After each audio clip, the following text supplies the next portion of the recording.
Any agenda items? Everybody's agenda was bottom added. In red. Yeah. Yes, that's it. Okay. I put them in the tub and they're just, yeah. So how was your day today? Good, productive, a lot of meetings. Good, not including this. And whatever. It is what it is. No. All right, well, we're all here, so let's go ahead and do this, yeah? Is Greg remote or is he not? Greg's not gonna. He's not gonna join be us. here. Okay. So let's call this reading of the minutes school board to order and stand for the pledge of allegiance. I pledge allegiance To the flag of the United States of America and to the republic for which it stands, one nation, under God, indivisible, with liberty and justice for all. And Greg did let me know he wasn't gonna be here tonight, so he won't be. So public forum sign up. So if anybody in the audience would like to address the school board tonight, you can do so using the chat function. That would allow Jill Holden to get you set up. You just need to share your name and that you'd like to address this in the public forum. And that is agenda item 7, so right after the superintendent and board member reports. So go ahead and do that if you'd like to address us tonight. Visitor guest book. Don't see any. I don't have any announcements. Anybody have announcements? Okay, moving on to presentations. So Mr. Dale Peterson with JFK Leadership is first.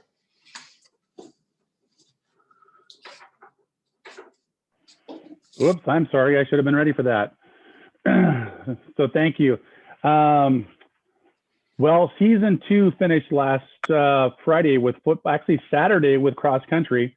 We had a lot of PRs, and if you don't know what a PR is, that's a personal record or season records for our girls down at the what we would call the state cross country meet. We are the District 3A, 2A, 1A special division champions for our district. That happened last week. Coach Richie and his crew did a wonderful job. So kudos to them. It was a fabulous year despite all the things that were in our way. So cool things. Football ended on a really big note. They beat Monroe on Friday. Monroe was, I think, about 1 play away from beating us in the state semifinals last year to go to the state finals, and we put a pretty good whooping on them down in Monroe. And then of course our volleyball group. What can you say about them? You really just, the legacy that they've left is I don't know, it's unmatched. I don't actually know what the numbers are, but they're godly. They're pretty incredible. But what a great group of girls they had. Miss Schmidtman, Jessica Schmidtman, filled in this year as the head coach.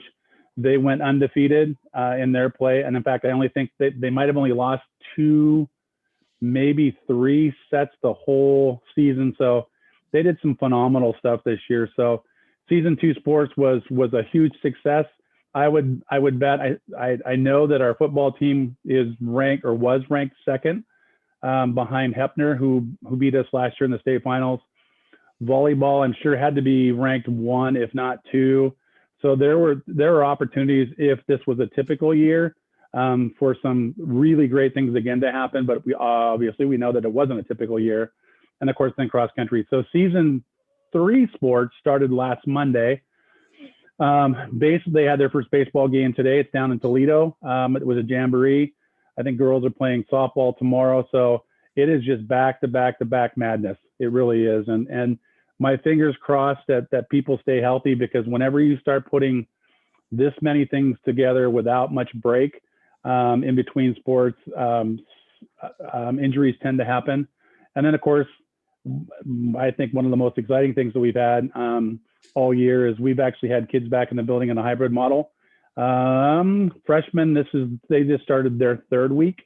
And then our sophomores and juniors and seniors started their 2nd week. So pretty cool stuff going on at JFK.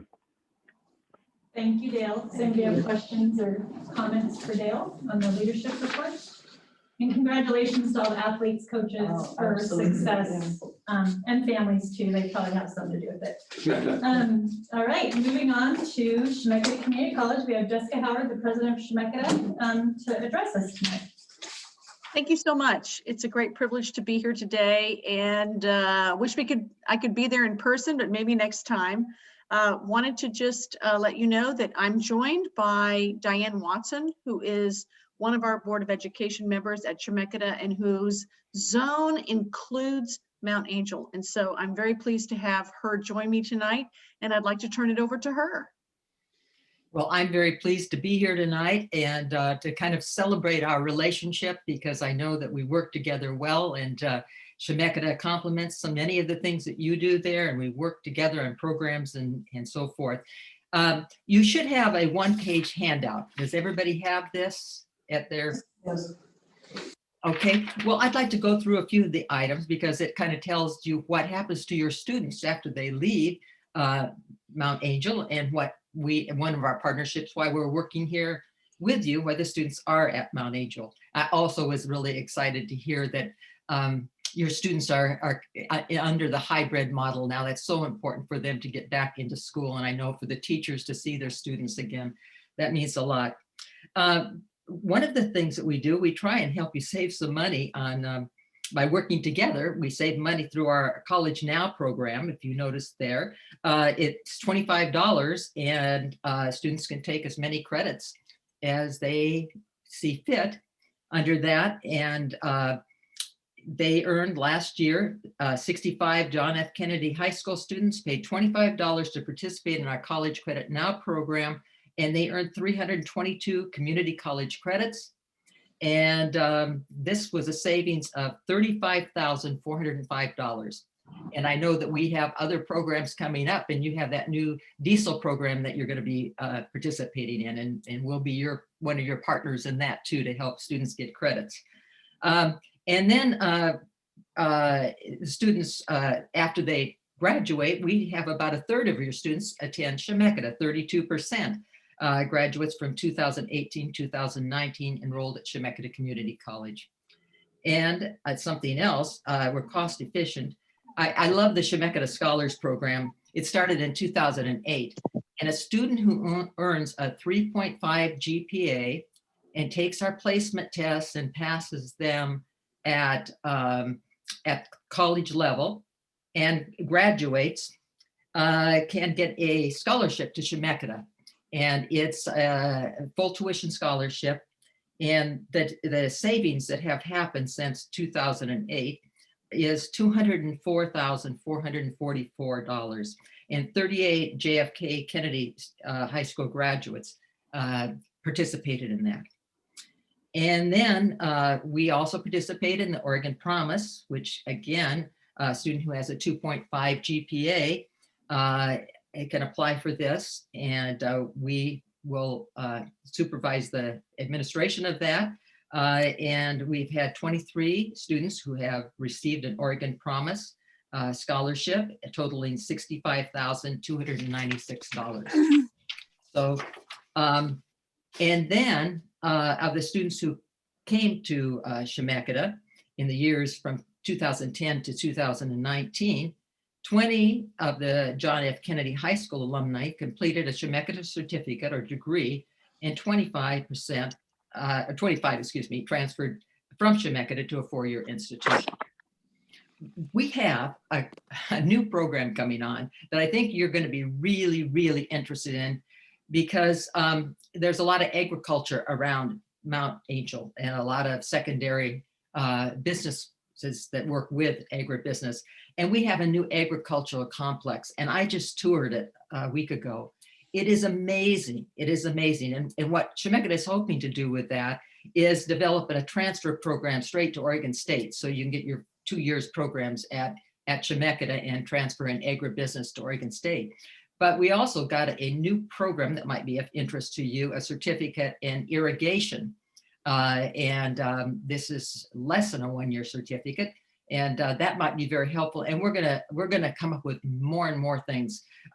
This is truly a state-of-the-art building. It's on an acre of land. They have plotted out where they're going to plant different things. We're going to have a greenhouse, which one of the local farmers donated us $200,000 so we could add the greenhouse because we didn't have the money for that. And students are going to get a top-notch education. And I'm sure that we will have an open house coming up. This guy's hammering you back. Pardon?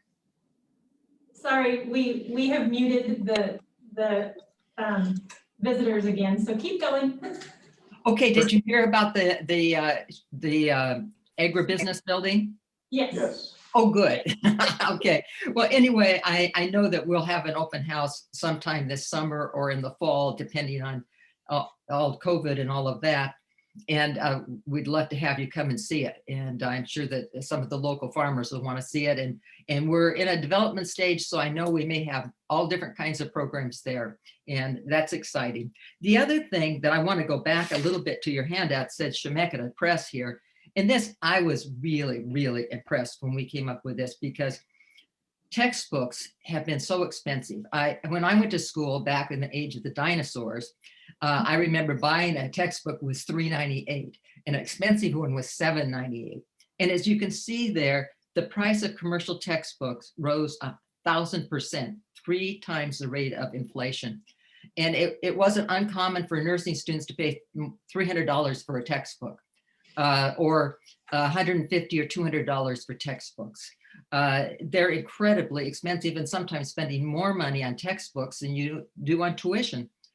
So Chemeketa faculty decided that they would try and solve this problem. And what we did is the administration and the faculty came up with what the Chemeketa Press. And we were the first community college in the country to come up with this idea.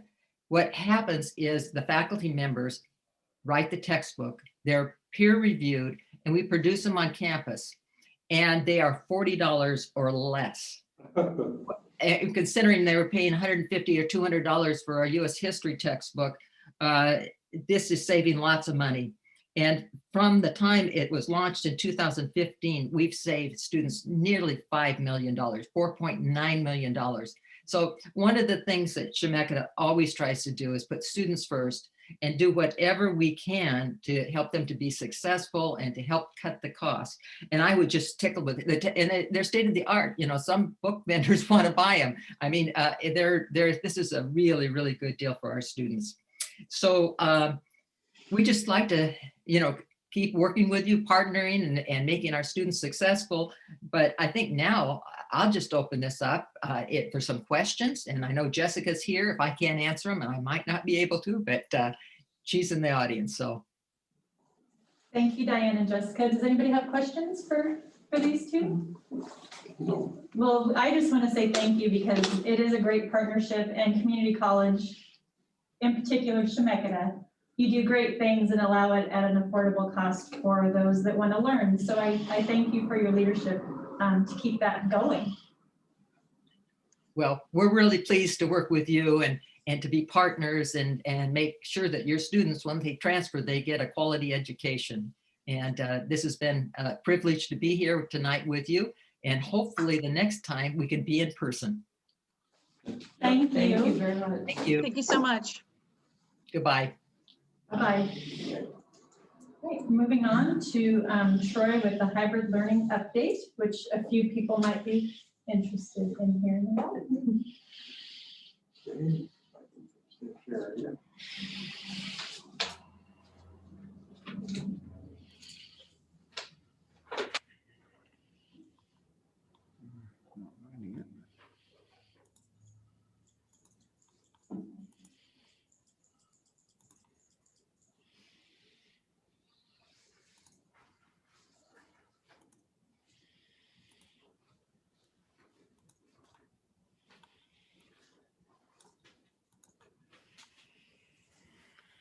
Okay,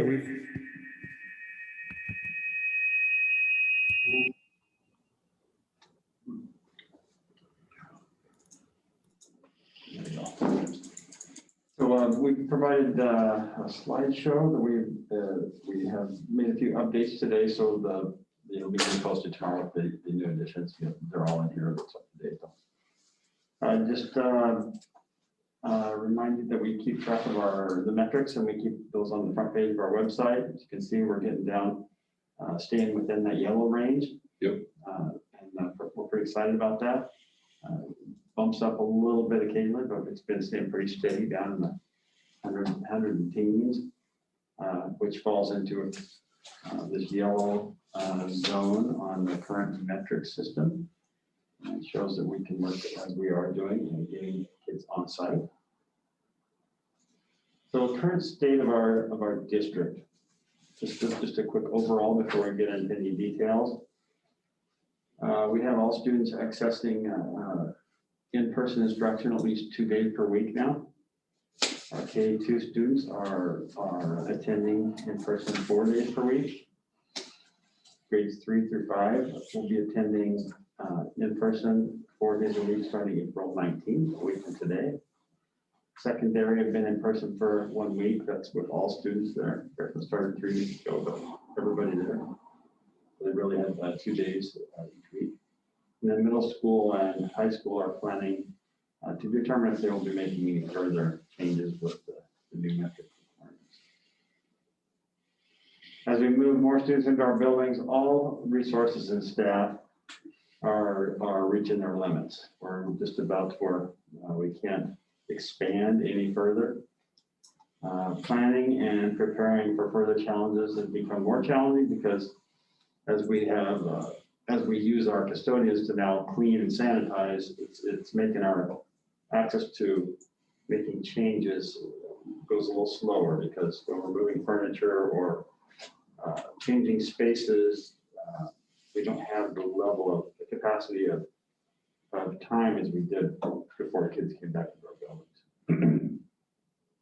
And we're constantly looking for additional staff, especially support staff, bus drivers, custodians, cook helpers, educational assistants, and of course substitutes in all of those areas. Right now, if we have one person goes out, it's a significant impact on the daily procedures. And then of course, substitute teachers are always challenging. We have a couple right now that we're using regularly. It's been extremely helpful. They've learned our systems, they've been trained, and they're able to cover for us whenever we have someone that really truly goes out without notice and we can't plan ahead for it. So we've been really fortunate there. But we're real concerned about if we have several staff that end up going out without notice on any given day, it could really put us in a tight bind. But we continue to plan for that. Enrollment. Currently, we have 658 students enrolled. About 120 of them are CDL and about 538 are hybrid.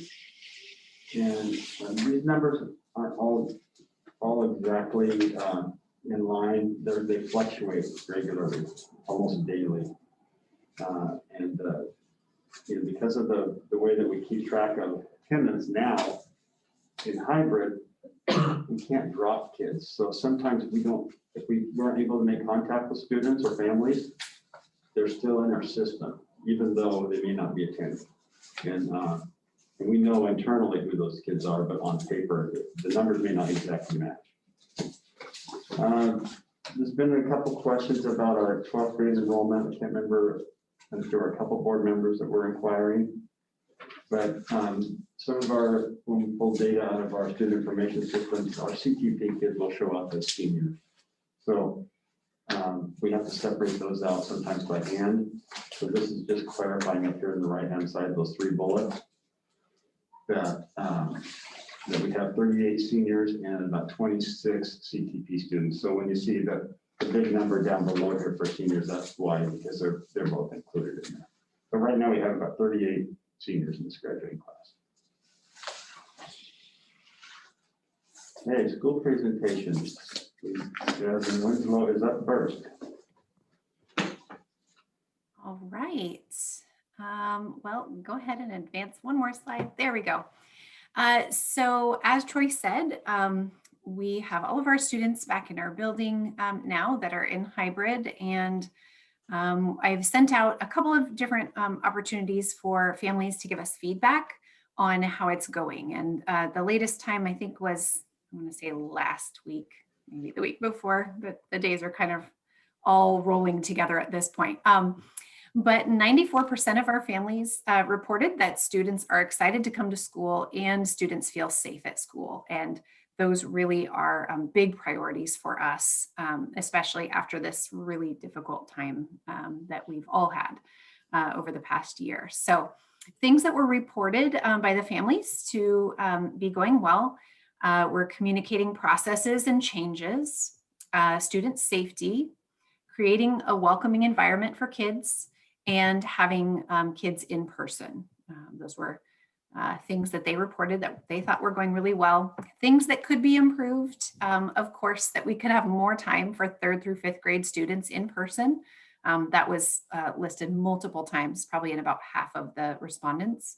And then another really just normal thing to think about, like less materials in student backpacks, right? Because we have to be prepared in case a student can't come to school the next day because they're sick. We have them transport those materials back and forth, and that can be pretty heavy for some of our youngest learners. They're pretty creative about how they get those backpacks in the door. But so that was the feedback that we received. Go ahead and go to the next slide. As Troy said, we have been planning and trying to be very creative over the last few weeks. And we're very excited to be able to bring back our 3rd, 4th, and 5th grade students 4 days per week starting next Monday.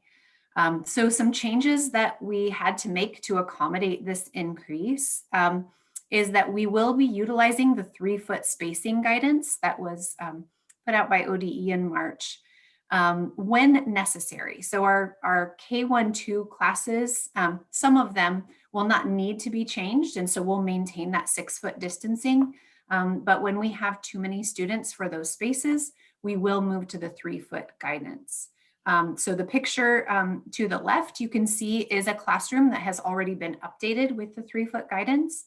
You can see that the desks are still separated very well. The floors are marked, so it's very clear for the students where the desks need to stay. So we're very confident that this will be an okay shift for our students. One of the things that we have to think about is that when classes shift to that 3-foot spacing, they have to eat their meals in a different location because students have to be 6 feet apart when they're eating meals because they're taking their masks off to do so. So classes that will be that are larger and that are going to be using that 3-foot spacing, they will be eating their meals in the cafeteria, which means we're having to set the cafeteria up for student, meals where we've only had a few students eating in there thus far. And then we're going to have to make a few changes to our master schedule around lunch times, just to be able to stagger that cafeteria usage by those larger classes. And most of those are the upper grade classes. So we're talking about those and I think we'll be able to finalize those by Wednesday. One thing that I'd like to mention is that students that are currently in CDL may choose to move to hybrid at this point if space allows in their classrooms. Even with the 3-foot guidance, we will have a couple of classrooms that are still going to be maxed out because we have large classes. So, we'll see how that goes and we'll work with the families as best we can to be able to accommodate those changes as needed. Are there any questions? I have a question. How has since you've been bringing the kids back in, how has that changed CDL? And did you get similar feedback from it looks like you've got great feedback from the kids that are back in school, but how are the kids that are still choosing to stay in CDL doing? That's a great question. We actually have not had families in CDL who have filled out the survey. So I noticed that this time, and so I'd like to reach out to some of those families in particular. Teachers are keeping up to date with those families though. And so, right now they're working with the families to kind of check in and see, how things are going. For the upper grades, I don't think it's as much of a shift because they've had half of their class, out of the building at any time. And so, the teachers are learning how to navigate that, having kids in front of them and having kids online in where, it's half and half. I think in some of the younger grades where they have just maybe 1 or 2 students online, it's a different challenge. I wouldn't say it's harder or easier, it's just different. And so they're working really hard to find that balance. How do you make sure to honor the student and the families who are choosing to stay home while still, being able to keep tabs on the kiddos in the class and make sure that their learning is moving forward too. So I think it takes time, and we're doing the best we can at this point. Okay, thanks. Thank you, Rod. Any other questions for Jasmine? Just a shout out of appreciation for all of the hard work to get them back in the building and to bring more kids back in next Monday. So well done and thank you. Yeah, we're pretty excited. Thanks. Hey, Jared. All right, I'll have you go to the next slide. All right, this slide is just a reminder of the model that we're currently in and the schedule that we're currently running.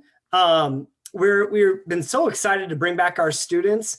We've had 6th grade now, I think Troy said, for 2 weeks there, and we just finished our first full week with 6th through 8th grade. The students have been absolutely fantastic. It's been amazing to see their smiling faces each and every day. My staff and I are currently looking at all options to bring students back 4 days a week, looking to get creative as much as possible because we recognize the importance for students, and our staff, really want that opportunity to spend that time with kids as well. And so currently in those planning stages, and we'll be continuing to plan as we come up. Next slide. Here was some of the feedback from our staff in the week following our first week of hybrid. And some of the highlights that they actually said were they loved seeing our students. They noticed higher engagement on in-person learning days, a stronger sense of community in their advisory classrooms. Advisory and Character Strong is such a unique program that when we got them in person, we noticed that sense of community and them working together in the classroom and being able to gauge face-to-face definitely had a greater impact. We saw better work completion in addition to students understanding and following the hybrid routines. Like I said, no complaints. We have amazing kids in Mount Angel, and we've had 0 behavior issues. They're doing a great job. And then last but not least, higher engagement on the live stream days. And that was coming from a perspective of knowing that those students are coming back to us on the in-person days. There was a higher sense of accountability, which also translated to more work completion. Some opportunities for growth were transition times, both entry and exit routines and transitions between periods.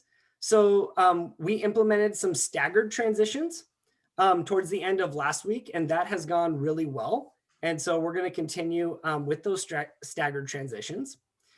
But something we're still considering and looking at is how we better manage both the in-person and virtual learning via Zoom, in addition to effectively engaging our students who are remaining in CDL. I think, definitely wanting to engage the students in person, but wanting to keep in mind we have a lot of students who remained in CDL and are participating via Zoom, and we want to make sure that they're getting that full experience each and every day in the classroom. Next slide. All right. So this slide shows you an attendance update. So you can see in the top bullet point, that is the cumulative attendance since I last reported to you guys and broken down by grade level.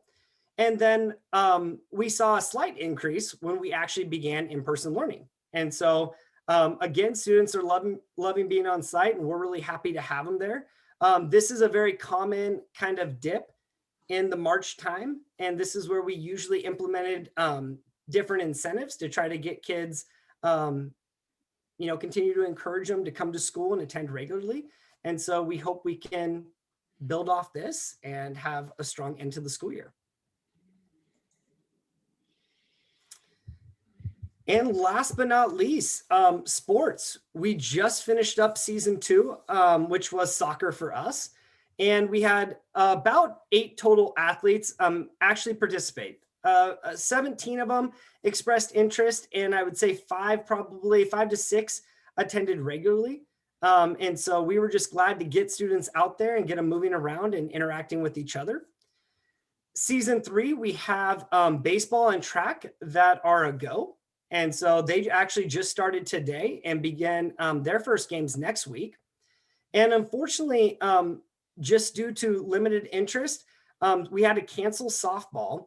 And we had originally opened it up to 7th and 8th graders, but tried to extend that opportunity to 6th grade as well. But so many students and families are engaged in club sports and different activities that we just couldn't make softball run this year. So that was a little disappointing, but we hope to bring it back next season. And then season 4 is basketball. And this is going to be a real challenge for us. And we're going to have to look at this closely because we generally run boys and girls basketball in different times of the year. And that is 4 teams at MAMS. And so looking at the feasibility with high school athletics and the available gym space within the district. And so more to come on season 4. And with that, any questions for me? Thank you, Jared. What questions do we have? Hey, what's the length of their day, the on-site day now? Yeah, they go from 8 a.m. To 1:35. And that's on page 14. Yeah, no, you're good. So, Jared, hearing from parents, of course, everyone wants to do just what St. Mary's is doing. Sure. And their kids back into 4 days a week in all 3 buildings. I'm going to put you on the spot. No, that's okay. Or Troy can answer. How optimistic are we that we're going to be able to increase on-site participation at the middle school for our students? Yeah, so, there's a couple things that come into play with the middle school. We do share staff with both buildings. And so we definitely take into consideration some of the other buildings as well. We're also looking at those same logistics that Jasmine had to around right now our students eat lunch in the classroom. And so while we do have cafeteria space and gym space that is available, and we may be able to spread them out, we use some of that gym space for instructional areas as well. And if we did extend to a 4-day in-person format, we would actually need to move classes like band into that space. So it would have to be used for dual purposes, and how you look to spread students out is some of those challenges we're looking to overcome.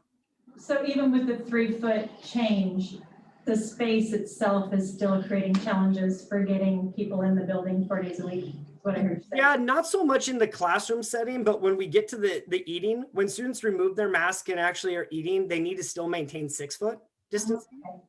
And so that gets to be a little bit of a challenge. But again, we're going to continue looking at all options and just seeing what opportunities are available. Thank you. Yeah. I'll stay tuned. Yes. Anybody else have questions for Mr. Ticky? I have a question, Jared. Yeah. And the question is, the outside covered area where the basketball racks are those usable as dining? And I wouldn't expect for classroom, but for dining. Yeah, I would have to check with Gail on that in case there's a food service piece of that I'm missing, but absolutely. I think any of those spaces could be used for those purposes, and that's part of that creative thinking that hopefully we can find those opportunities. And we've talked about bringing tents too, because we know we could. Well, and But it's still it's how do they access them is what they're working on. Yes. But yeah, kids are obviously something we could do. Wonderful. Any other questions or comments for Jared? Thank you for your report. Next, we have Dale Peterson for the high school.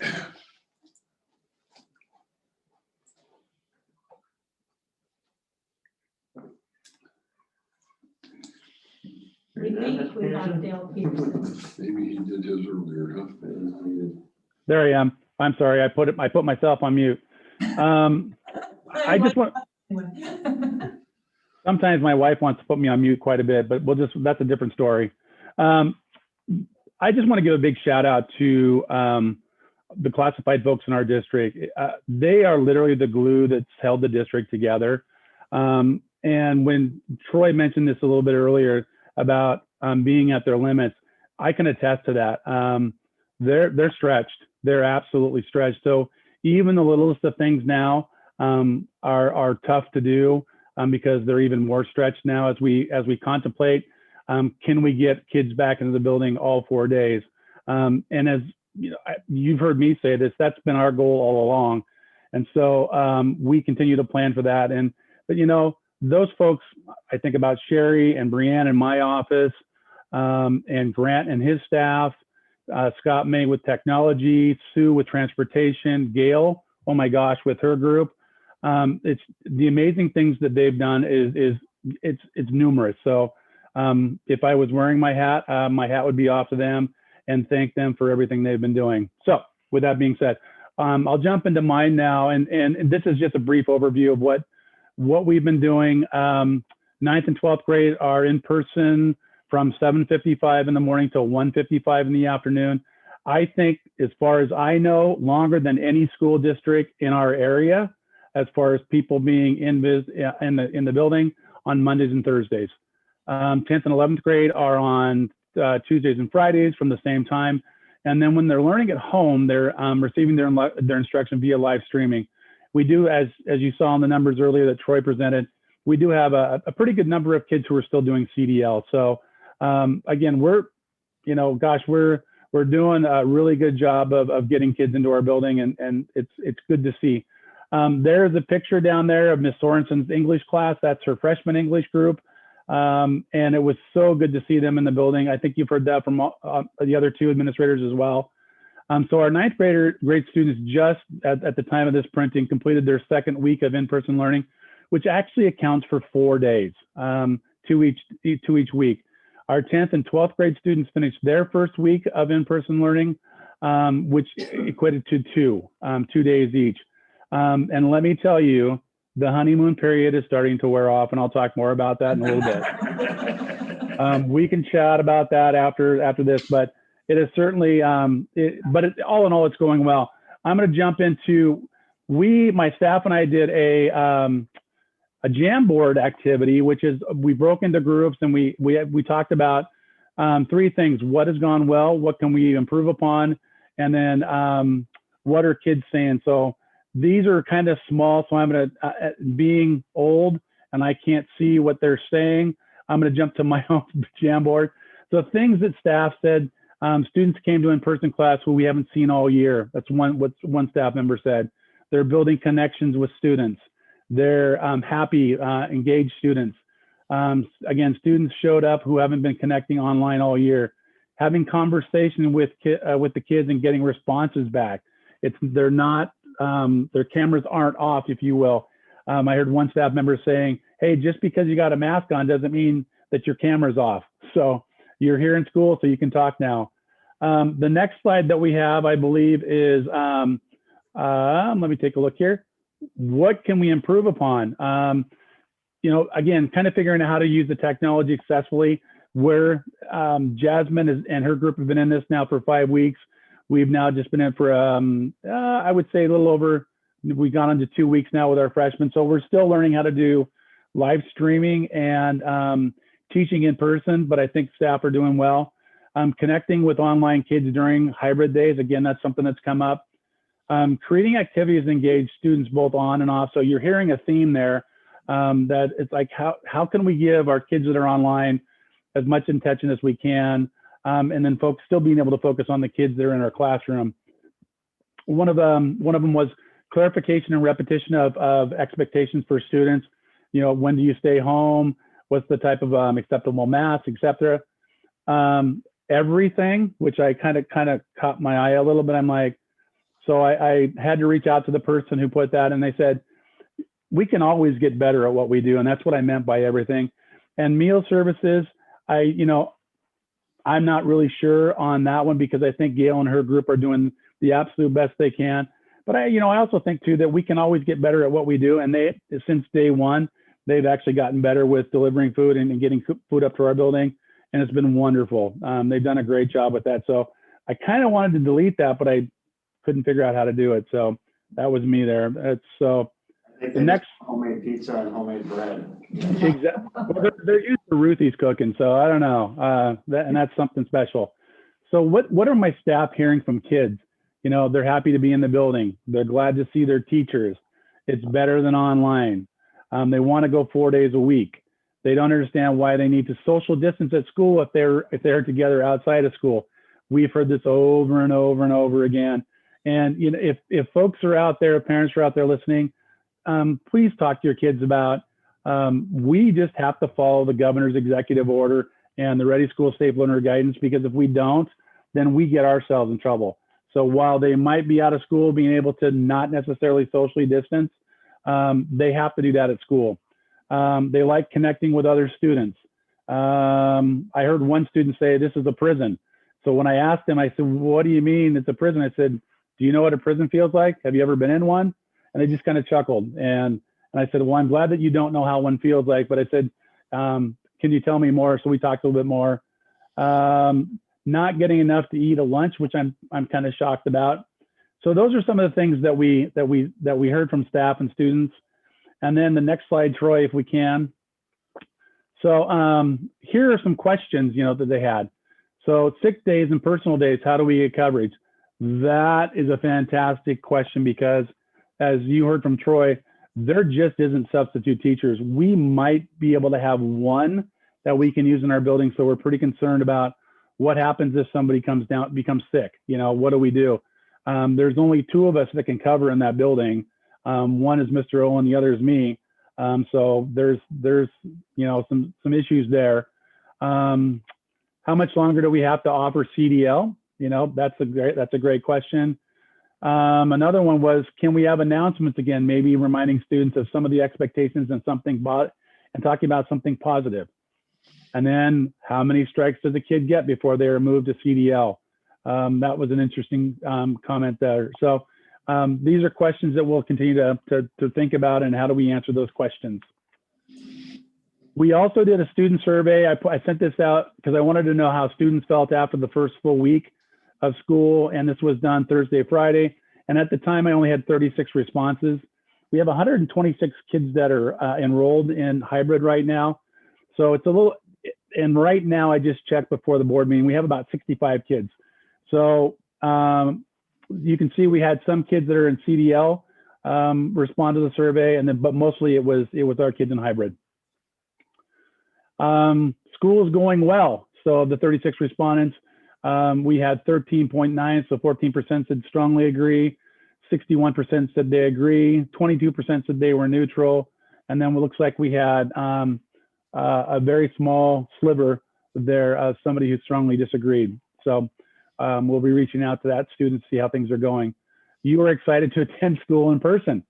Kind of the same thing. We had 27.8% strongly agree, which I thought would be a much higher number. 41.7 said they agreed. 25%, I thought this was very interesting. 25% were neutral on it. And then we had some kids that were that disagreed, that were disagreeing about that they were excited about being in school in person. The next slide, you feel safe at school. Now, if you look on there, there's an option 6. I'm not sure what option 6 was because I didn't put it on. So I don't know. Go figure, kids will figure a way out to mess with Mr. Peterson, and they did. 36.1% said they strongly agree that they feel safe at school. 44%, so you're looking at 80% of our kids feeling that they feel safe at school right now. And as you can imagine, I'm sure with the anxiety and stress that's involved with that, we've got some kids that are feeling that. And so that's probably our 14% kids. And then looks like we had one that disagreed. Next slide, Troy. So what's next? Everybody wants to know what's next. And when are we going to get kids in person 4 days a week? And I know Sherry just asked that to Jared. Honestly, I want to celebrate the fact that we had kids in the building in a hybrid model, and take a breath for a second. We've been going nonstop since March 13th of last year. I can tell you, and I'll just be honest, I was at my breaking point last week. I've been in 18 years in education, and I was there. And I struggled a lot last week because it's change after change after change. And we continue to answer the bell, and we do the best we can.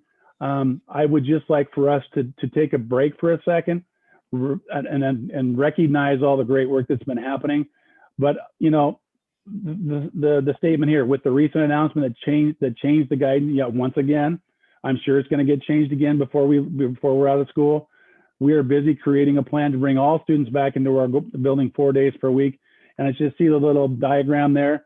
That's always been the goal. And that little red piece of the puzzle, that's where we're at right now, is trying to figure out how do we get them all back in as quickly as we can. I met with some seniors at lunch the other day, and they asked me the exact same question. And they said, are you thinking maybe middle of May, sometime in there, Mr. Peterson? And I said, gosh, why would we want to come back in the middle of May when you guys are done in June? I said, I'm hoping that it's earlier than that, but we got to figure some things out before we do that. I want to give you just an example of something that came up today. We at the high school have 5-foot desks, and that doesn't sit well when you're talking about 3-foot distancing. If they were 6-foot tables, we could actually do that much better. And we don't have desks.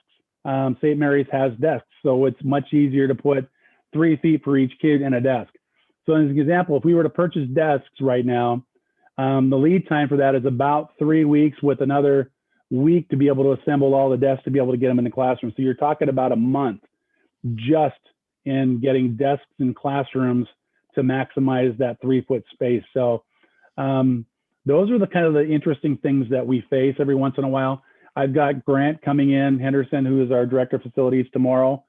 We're going to be going through some classrooms at the end of the day to say, okay, how can we maximize these 5-foot tables and get these to where we can get the most amount of kids in our classrooms.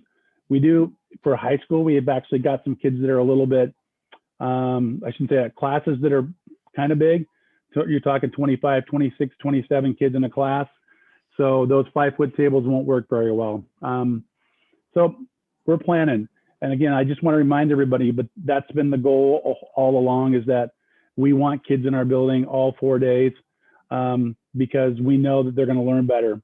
And with that being said, I think that might be my last slide, Troy, I think. Yeah, so I just want two things.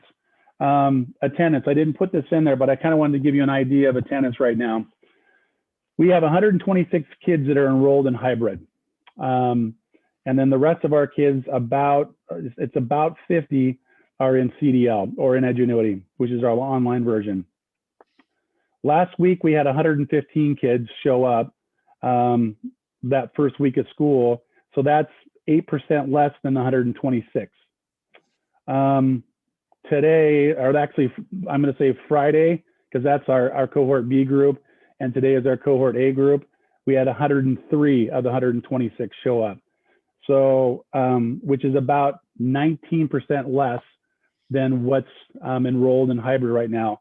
I hope that's just, I hope that's an anomaly, and then we'll take a look and see what we can do as far as where are those kids at. And the second thing, we said the honeymoon period is over. Oh, it's certainly over. Some kids are struggling to keep their face coverings on correctly and wearing them properly, so they're being redirected. They're struggling to stay in their seats in classes because they have to stay in their personal area. Same thing in the lunchroom, and our lunchroom is the gym. So we don't necessarily have issues with putting all of our kids, let's say, in a gym for lunch because we can, but they're struggling. Having your mask on for 70 minutes per period for actually 4.5 periods because we have a 30-minute advisory period too. So the honeymoon period's over, and getting to talk to some folks about make sure you wear your mask properly. It has to be over your nose and your mouth. And my little fun thing about 6 foot apart is like make room for Peterson, because as I'm walking down the hall with my arms spread out, and they just chuckle with that. So we're trying to make it loose and enjoyable for the kids, but I think it's starting to get to kids a little bit. Questions? Questions for Mr. Peterson? John has a question. On the, what are you hearing from students on the right hand of that slide, the 2 yellow things? Why do we have to come to school since I'm still on the computer?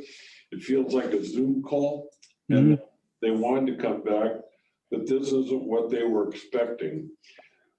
Yeah. So your question, John, is?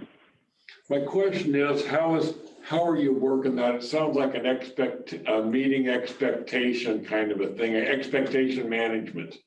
Mm-hmm. Yeah, and those were just a few of those. Let me pull up some of the responses from the student survey, and maybe that will help. So when you think about this for just, and I apologize, I'm taking so much time, but I think it's really important to hear what kids are saying. I think the school is doing really well in following the 6 foot rule, and having the school set up in the way it is also really helpful. Teachers are helping a lot more. I feel like they're more alert and on top of things and keep us informed about what can happen next. I feel that the school is doing well in following COVID guidelines. Let me go down a little bit further, see if there's something different. Keeping everything somewhat normal while maintaining the COVID rules. Let me go back to what do you think we can do better? Because yeah. On that top yellow box there's an implication here that I'm coming into school and the teacher is teaching from the lectern off of onto a computer for me to read at a computer station at my seat. Is that what's happening there? No, that is not. So remember, John, what you see there, that's what staff are saying. So this is what they're hearing. What they're doing is we're still doing a live streaming model. So every once in a while, what we do is we have our kids go into breakout rooms. So the kids that are physically present in the classroom will engage with and go into a breakout room on their computer with kids that are at home. And that's just every once in a while within a class period. That's just to make sure the kids at home are engaging with the kids at school and the teacher. Clear. Thank you. You bet. Anything else? I just had a comment, and I think it goes for all 3 of the schools, and it's really about how we did CDL and now how we're doing the hybrid stuff in comparison to other districts. If you look at districts around us through the CDL, you alluded to it, that we put our kids in front of teachers a lot, and other districts are not doing that nearly as well as we are. Whether it was when we were doing CDL, if you look at Silverton, they have kids in front of their teachers 2 days a week. 2 days a week. They don't even have screen time the other 3 days, at least at the high school level.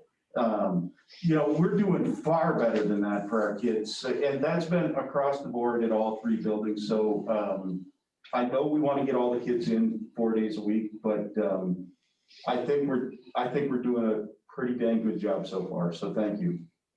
Rod, I can't speak for the other 2 administrators, but I really appreciate hearing that from you.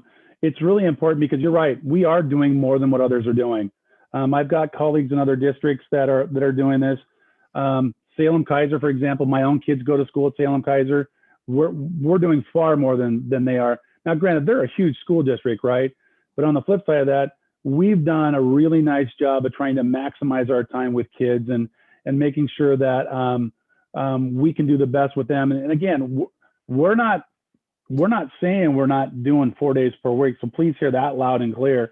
It's just, we got to take a breath right now, and we have to kind of settle back and have that work-life balance right now, because we've been going 100 miles an hour. So thank you. We really appreciate that. Thank you, Rod. Anybody else have questions? And I would piggyback on that, Dale. I appreciate what I've heard from all three of you so far, and I'm sure from Erica as well. You guys have been working nonstop since mid-March of 2020. You've made plans that have had to be rewritten. Do we know how many times? No, because everything's changed. We're all humans. Every teacher, every classified staff member, every administrator, we're all humans, and you can only do so much.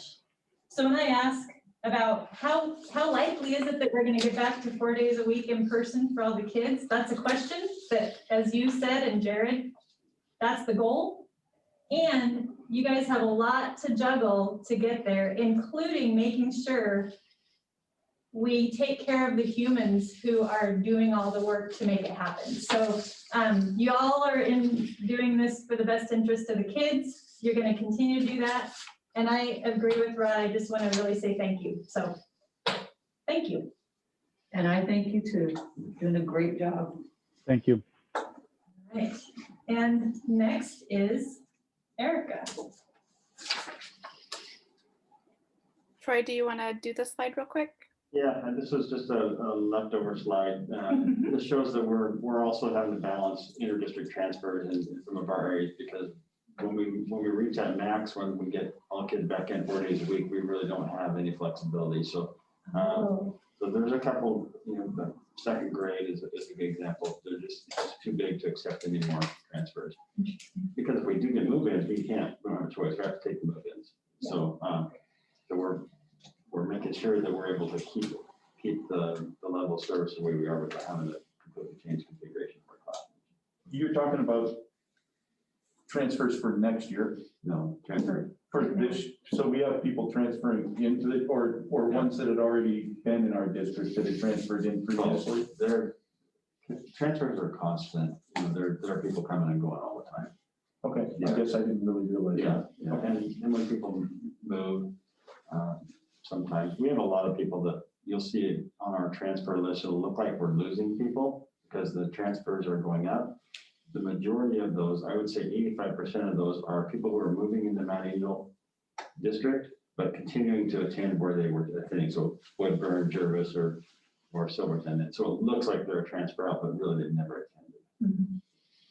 So we're managing those numbers as well. Developing plans for instruction, and then student placements are limited due to the space of teaching. All things that we've already mentioned. Okay, Ms. Gordon. And I think, benefit of going last tonight is I get to say thank you to the board for recognizing our efforts, and thank you, Dale, for that, Rod and Sherry and the rest of the board for your comments.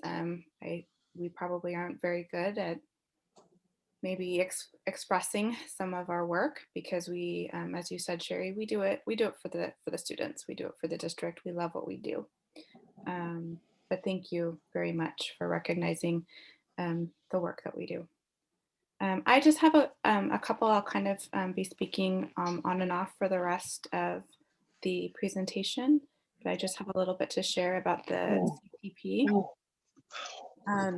We have been going 4 days a week for a while, and we had been operating 4 days a week under LIPI, but once the guidance had changed, however many times ago, we made plans to extend the day under the 6-foot guidance, which started today actually to 3-hour sessions. So we have a morning session and an afternoon session, which I think helps make it a little bit more worthwhile for some of our students who are driving, have that longer transportation ride.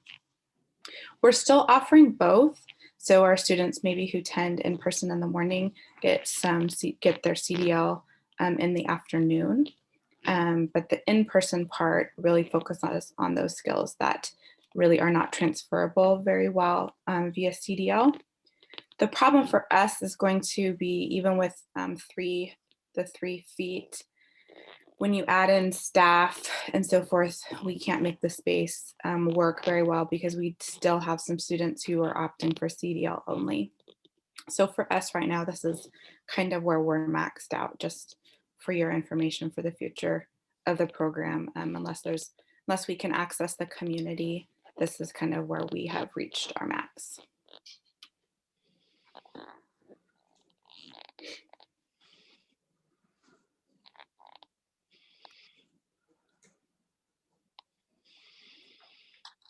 Troy, you want to do these? Yeah, we can do this. All right. Student transportation, as I shared in the past, it's been one of our biggest challenges, along with other services. Well, as we get closer to getting more kids back in the building with four days a week, it becomes a lot more fluid. Some kids are showing up that we didn't expect. Some aren't showing up. So we can still meet the needs with our transportation, but we are not going to be able to adhere to the recommended distancing at all times. As a reminder, the 3 feet distancing in the classroom is required. The 3 feet distancing in transportation is recommended. And so as we will continue to distance as much as we can, but there are going to be times when we cannot maintain all for all kids at 3 feet distancing. And of course, we're doing our drivers are doing an amazing job of monitoring their routes. They've changed routes multiple times. And every time they make a change, it impacts almost every kid that's on those routes. So there's been a lot of changing happening, a lot of parents surveys, a lot of notices to parents. Parents have been very patient and accommodating. But anyway, that's, we're working on, when we do have full buses, we're opening windows, we're circulating air, everybody's wearing face coverings. And then we've also, we got a new sprayer. So the local spray developer worked with Grant, and he had a backpack and he had a pole along, and they were just cumbersome on the buses. So they did a modification, and now the bus drivers have it down pretty dang quick. They can sanitize buses, and it does not impact, no delays. It's really working really well. And then the other piece is that, as a reminder, we in our district, we have a waiver. Transportation reimbursement does not apply for kids who live within middle school, high school kids that live within 1.5 miles of their school. But in our district, we have a waiver so that we can transport kids across the highway and across the tracks because of that hazard there. But now that we're in this situation, Stu notified those parents, and we're not providing that transportation anymore for middle high in their afternoons, and so they walk home. But Troy, it doesn't seem to be. On that, then, do we provide a road guard on the main street? We are not. No, we've been watching. It doesn't seem to be a big issue. I mean, the kids are so used to, most of them are so used to crossing already that they do a really good job of it. Thank you. Yeah. So that's transportation, and we are maxed out with our drivers. Nutrition services, as we mentioned earlier, those are, the big change there is that we have to still comply with the 6-foot distancing, and kids have their masks off to eat meals. And so we currently have kids eating meals in classrooms and in the gym at the high school. Wednesday, the 21st, will be our final day for food deliveries to families. And the majority of the impact that is causing us to not be able to deliver is the amount of space that it takes to store and to assemble the boxes. Because it's such a huge volume of space. It actually took half of the St. Mary's cafeteria for that space. And so, and the numbers have dropped off ever since we, as you would expect, more kids are in the building, the less there's need for the meals at home during the day. So we're going to deliver on the 21st for the last time, and then we will be continuing with grab and go on Wednesdays, all from St. Mary's on the 28th. We'll have grab and go meals. And as a reminder, nutrition services is one of the most meticulous and picky federal programs that we have to comply with. And we've been audited a few times, and as amazing of a job that we do, there's always things that we find that we have to do better. And so Gail is doing a really good job of pushing the limits where we can, so we can get meals to kids and families as quick as possible. And it's shown that through this year with smoke and power outages and cold weather that they've managed to make it work for everyone. So we really appreciate what they've done. It's taken a lot of labor to get meals out to families at times when we really weren't prepared to do that.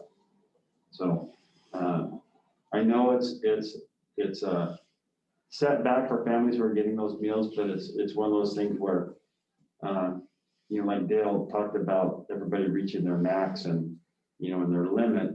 And as we start bringing kids back, there are some things that we're just not going to be able to continue doing because it's going to be too taxing. And so this is one area that we figured we'd have to sacrifice.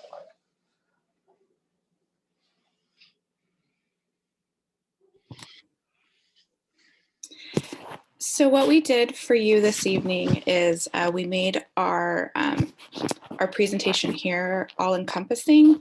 So instead of bringing you our individual reports, we really included everything either in the school presentations, and then if it didn't fit, we kind of tucked it in here for you. So some other things that you as a school board and the public need to be aware of is that we are in process of doing our ELPA summative testing, which is the English language proficiency assessment. And that is really what we do. Kind of like the SBAC is for academic. This is the English language portion of that for ELL students. And that ends at the end of this month. We are also working on doing some equity and implicit bias training district-wide for staff, which is related to the All Students Belong legislation. We are really taking the approach of doing this more ingrained and something that our district is really about and believes in, instead of just a one and done, check it off. And so we're actually doing something with administrators only next week before our admin meeting. And then we have 2 trainings for all district employees before the rest of this school year is over. And then are working on really a long-term plan for just really working this into what our professional development is. Next month, you'll hear from Cameron and our update on our wellness plan, and hopefully he can tell you about the conference he attended. We are continuing to expand our Tier 1 social emotional supports. I think you've heard quite a bit about Character Strong and how amazing that has been at the secondary level. We are going to be not only continuing that as the advisory curriculum, but also adding leadership. And then hopefully we're looking to add that at the elementary level as well. And of course, any professional development. So I am looking into the costs of all of that. I have a meeting with Character Strong early Friday morning. They had a 6:40 a.m. slot. So looking forward to that. And then part of our SIA plan in supporting mental health is continuing with Trillium Family Services. We work with them both for some trauma-informed care, professional development, as well as it pays for, we have a full-time mental health therapist. Half of it is paid for through direct billing services, and half of it is through our SIA. And then this last bullet here is related to our post-high, our CTP program. And just with the way things have worked out, with actually booming numbers, both Cascade and Silverton are really looking to run their own program now. And so I'm working with them to look at what that might look like for us if they each run their own program. Because if they run their own program, that might mean something different for us. So I'm just really looking at, there's a potential that Silver Falls might stay in our space and just what that agreement might look like. So just in the effort of transparency, that might look different next year. In fact, it will look different next year. I'm just not totally sure what that might look like, but it would be cost neutral because if they take over their own programs, we wouldn't be paying for any staffing. So the staffing, based on the number of students that I have, I've run the numbers a couple of different ways, and it still breaks even based on the number of students that we have compared to any slot costs.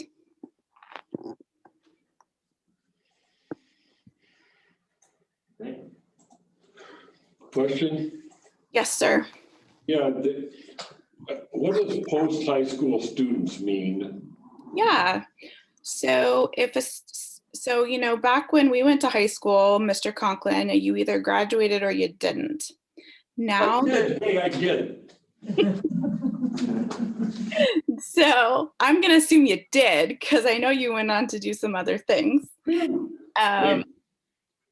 So now we actually have 4 different options for students through various diploma options.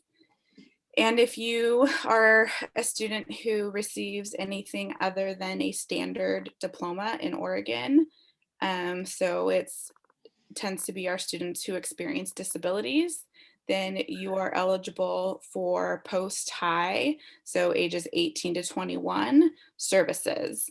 And we have a program which we call a community transition program for our students who experience disabilities ages 18 to 21.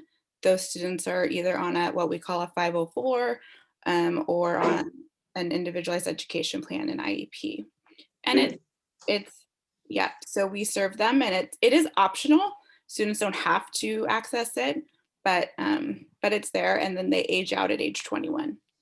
And is GED people, are they eligible for this? Yes-ish. So again, they have to qualify related to a disability. And so GED folks, there are some different qualifying pieces where they are eligible to at least continue in their education. And so that's something that the high school and I can work with that individual student on to at least continue to work towards a standard diploma in a variety of different ways. Yeah, that was the question. Is a GED a standard diploma? No, it is not. Thank you, In Erica. fact, a GED is really weird in how it's calculated towards being a completer versus a graduate. Thank you. Yes. Any other questions for Erica? Yeah, I had a bunch. I was keeping them till the end. All right. Well, probably only one's for you. I think the others are probably for Troy. Early, you said the CTP, the CTP program's at its max capacity because of spacing stuff. Is there more need or are we kind of where we want to be anyways? So that's actually leads to that last bullet. So both Cascade and Silver Falls have a lot of students. They each have about 12 each. And so they are able to create their own program with their own staff. And so we're just we've been meeting and kind of figuring out what that's going to look like. But that process takes time. So that move would be next school year probably? Oh, yes. It'll be next school year. We'll finish out this school year the way that it is. Okay. But part of that, remember, part of our intergovernmental agreement also includes us being able to access support for our elementary kids and the mental health, the therapeutic program. But that's also up in the air as, you know, different programs come and go, and financial sustainability and so forth. So things might look different next year and for that IGA. Okay. I think the next two questions are both for Troy because they were stuff that you presented anyways. The crowded buses that you're talking about, are we talking 2 kids in every seat kind of thing, like full buses? No. Or? No, there's gonna be some seats that have 2 kids in them. Okay, and an occasional seat with 2 kids kind of thing? Yeah. Okay, okay. Yeah, they're not gonna be packed. Okay. And then the stuff on the non-delivering the food to families, it just sticks on me for whatever reason. Don't we have federal money that helps us cover that during pandemic? Yeah, it's not the money. The money's not the issue, it's the space and staffing. So if we could come up with different space and volunteer staffing, we could do this? Well, remember that our regular staff still have to feed them the same amount of meals they have now. Right. So it's not like they could run a bunch of volunteers. I mean, yeah, you could do it if you had outside agency maybe come in and do it. Because it's very difficult to run volunteers for a federal program without federal program employees helping them. Is there like one of the food banks that we could partner with or something to help do this? I think that everybody's pretty much maxed. We haven't looked into food banks. We had them help us for spring break boxes, but and they were down too. And as a matter of fact, I don't think they showed up. As I recall, it's all systems are pretty well taxed, and so we just knew that to expect our cooks to be able to continue with that program while we're bringing all of our kids back in the building and having to accommodate all the restrictions that we're currently under, we just do not have the capacity to continue with feeding people who are at home as well. They still will have the ability to come in, is that daily? To pick up? Remember the reason that we were taking meals home was because the kids were at home. Now the kids are in the building. Well, 80% of them, 20% of them are at home. I'm assuming some of those are the ones that They can access a grab and go on Wednesdays. Yeah, they're not going to get meals on the days that they're home on Tuesday or the 4 days a week. That's 15-20%. So it's only, the grab and go is a one-day thing, or it's a? Yeah, we can do it one day, Wednesdays. So we're not going to provide food service for our kids that are at home for 20% of our kids.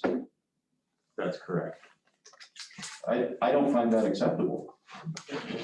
I mean, our food service has to go for our kids. However, we have to do that. Well, there are parents who are choosing to be at home though. I mean, and we can't accommodate every piece at home. And we're currently accommodating them with the live streaming, which is extremely taxing as well. I don't see it as an accommodation. I see it as a responsibility. I mean, it's not, we have parents that are choosing to send their kids to the buildings and parents that are choosing to send their kids home. And we as a district need to treat both of those populations with the same amount of respect in terms of providing them meals. I mean, it's as simple as that. We have to. Troy, Otherwise, it's not equitable at all. We have to. But, you know, if the board wants to go that direction and they want to allocate resources and provide a direction for that, we can go that direction, but I'm recommending that we do not under the current circumstances we're in. Can I ask a clarifying question? So we were delivering 190 meals. How many days a week was that happening? One day. On Wednesdays. So Wednesdays, we were delivering meals to families. Mhm. We still have grab and go on Wednesdays. Is there a difference in the quantity? Yeah, it's one. Yeah, it's It'll one be day. one, yeah. So the 190 that we're delivering was a couple days worth? Yeah, depending on the week, but yeah, it was up to 5 days. or 5 Can meals. families grab more than one meal from the grab and go? They can only grab one Correct, if it's on that one. if it's on that one day. So are we providing meals for, so we're not providing meals for any kids on Eastern Kunas days? That are in CDL. No, anybody that's on. We're feeding breakfast and lunch every day. No, but I mean, kids that are on their, in hybrid, that are on their home days, we don't feed them on those days? We've been feeding them. Are we going to continue feeding them? Not as, our intent is that as we bring them back and we have them in the building 4 days a week, we no longer have the capacity to deliver boxes to those 190 families. I'm talking about right now, while we have them in the building 2 days a week, are we providing meals for their other 2 days a week? Yes. That's the box delivery that's occurring on every Wednesday. So that's gonna stop after next That will Wednesday. stop after the What are 21st. the numbers that would need, that are gonna continue in CDL be much, they're obviously much smaller. And it can't be limited to just providing just for, whether it's the box, because at one time it was like a whole week's worth of meals, right? That would be delivered. So if there's smaller numbers and it can only go to those people that, the kids are in CDL, that makes it a much smaller group, doesn't it? Or as delivery or pickup or, It could be, because the current delivery is to those folks who fill out a survey and requested it. It didn't matter yeah, where they were. but I guess, if we wanted to still provide for them, we could get it down to a smaller number since that is a smaller number. But it's They're still a in big, CDL. it's still a big number. Yeah, but- It was, I think the numbers were like 130 of our kids are at CDL. I mean, it was something in the 120 are CDL. And not all of those are, And some of them and not could be- all of those were, not all of those in the 100% CDL were the ones signed up to get the meal Sure. deliveries, right? Yeah. And some of them could be, siblings. So it's just one delivery. I mean, does that make sense? Yeah. Yeah.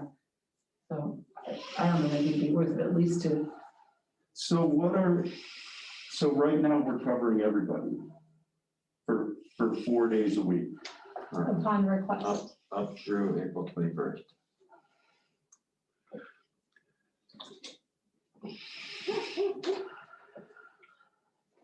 I don't think it's equitable to treat the two populations different. And Well, my comment to that, Rod, is that we don't know, I don't have the fact that those that are choosing CDL are family per family, those that are getting the food box deliveries. We don't have that. We don't have that data. And it's not true that everyone in CDL are the ones getting home food deliveries. So I don't think it's a CDL thing. I think it's a matter of not being able to provide the mailboxes any longer to those that have requested it. I don't see it being a CDL, non-CDL thing. Although those that are in person, obviously, if they choose to take part, they get fed. Right. Yeah, right, everybody in person gets fed yeah, and nobody in CDL gets fed. And by the district upon request. by the district. Yeah. And dollar for dollar, if we could spend money on anything in this district that's gonna help education, it's food. Yeah. So to not spend money on food, when it's mostly paid for anyways, is, we shouldn't be doing that.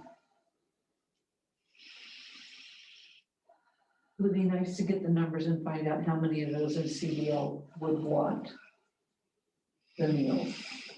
Yeah, I think if they're not here, I mean, I get the delivery thing. I understand.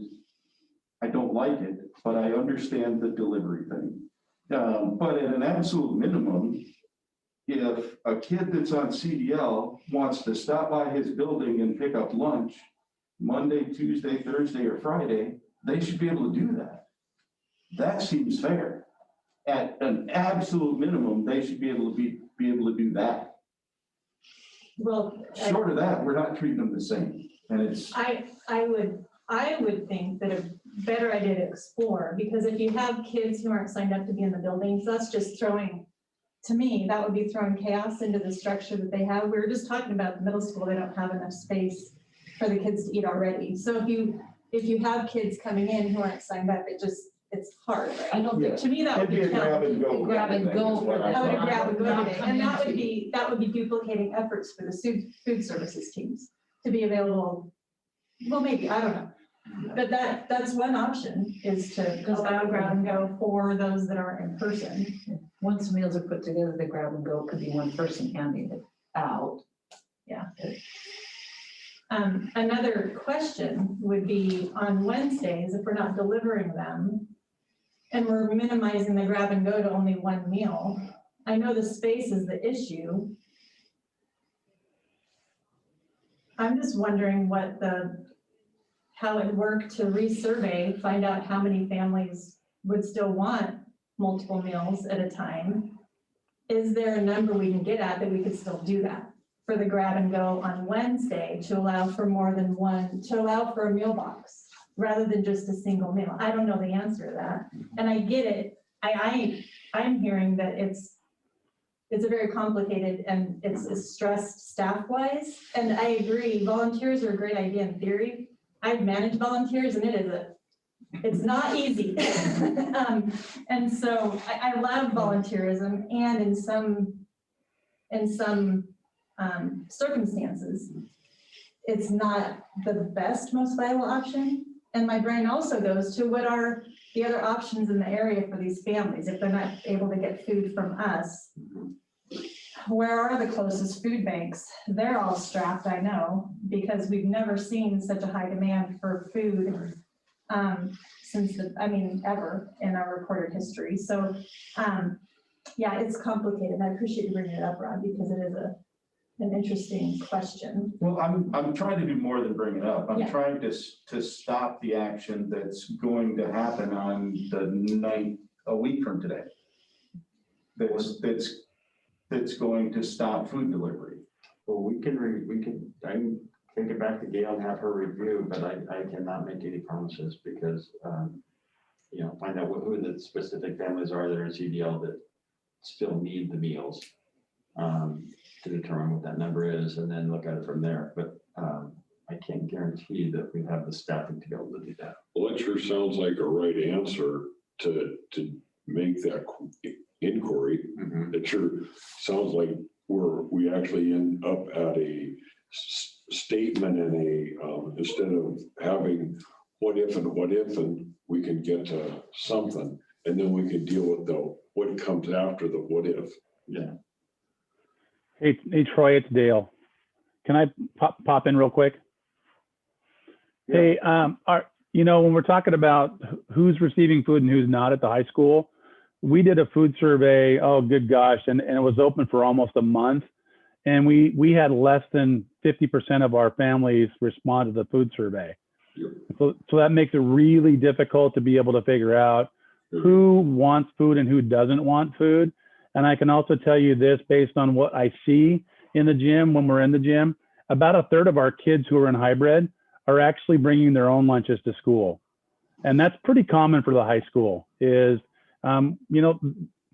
they bring their own lunches. So I don't know what the answer is, but, trying to do a survey and figuring out, will we get the response that we want? I don't know. So just something to think about. There was only about 50% of our families responded to the food survey. Exactly. It is hard to get that to respond. But we can do that. So- Better information. Do we have, I'm not in favor of requiring that we continue the food box service as it is now. From what I've heard, that would be very challenging. And what I'm hearing is that we might have agreement from the board to direct you to see what viable options there might be to continue with multiple meals, grab and go on Wednesdays for a limited number of families. If they can't do the Is delivery doable. day, At least grab and go Grab and multiple go. meals, or ideally in my mind, well, I don't know what. Or grab and go each day that there's class. yeah. Absolutely. Doesn't matter. just Are so the either kid of can those be in- viable options that? So again, the challenge is we don't have a space. We'll have to buy a space. We don't have a space to assemble them, which means that it would be a different site or a different outside location with the pin, which is not secure, so we couldn't store. That's the very first thing, because if you've seen them putting those together, it's like a miniature Ford factory. They've got all the boxes and they're splitting everything up, and it's quite a comprehensive operation. Our extra grab and go, just meals on the regular days, an easier process, because it's just one meal. Well, we have single meals would be a lot easier. Well, that's like we're saying, that if it at least was available that at lunchtime, those kids that are in CDL can come and grab a lunch and go. That was, Yeah. I mean, that would be. And I could guarantee if we could get to that level, we can find volunteers to deliver those lunches. To hand them. I Or to hand them guarantee out we at can do least, that. yeah. And if we find someone to coordinate volunteers. That's right. That's We don't right. have staff to And, coordinate. No, and when the volunteers fail, that they're gonna take over from the volunteer that failed. Yeah. So do you have kind of a clear understanding of what? I have a clear understanding, but I also think it's necessary, Dale talked about it as well, is that Dale last week was at the brink. Just this conversation here could be pushing our cooks to the brink. Sure. And I just want you to know that. Your comments are very appreciated to support families, but the reality is you can only push an employee so far until they reach a point where I can't do this anymore. And we have a lot of people who are right there. Well, and I think, to me, that's the question. Do we have any capacity to allow for any creativity in allowing for delivery of more meals every day, grab and go, for those that aren't in person? Or to allow for more than one meal at a time to be picked up on Wednesdays? To me, they're pretty general. I'm not expecting anything, really. I would love for the answer to be yes. And considering we've all heard it, we're stretched very thin, and food security is a huge issue. And so it's a balance, and food security, it's a big deal. So yeah, I don't know. I can go back and try to get more information, but, and report back to you. Food security for the people at home is just as big of a deal as it is for the kids, that are in the buildings. So just randomly turning off the switch to the food for the kids there. This was not a random action. This was well thought out and processed internally for weeks. Okay, so not. So I just want to clarify that our staff did not just turn anything off, Rod. That is disrespectful to them. Troy, at the end of the day, we're gonna cut these families off from food. The food we're providing them. Yeah, we have a responsibility to provide that food to those families, just like we do for the families that are in school.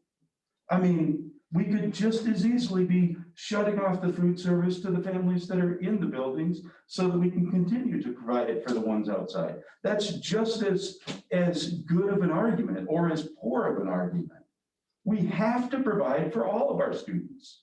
If we can. No, we have to, not if we can. Rod, we appreciate that. And we can only do so much.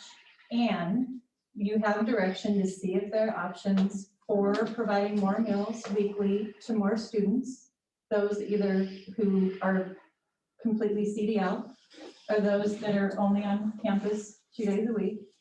And I don't want our food service staff to run screaming. And we can't do everything for everyone all the time. We just can't. We don't have the staff, we don't have the resources, and food security is a big deal.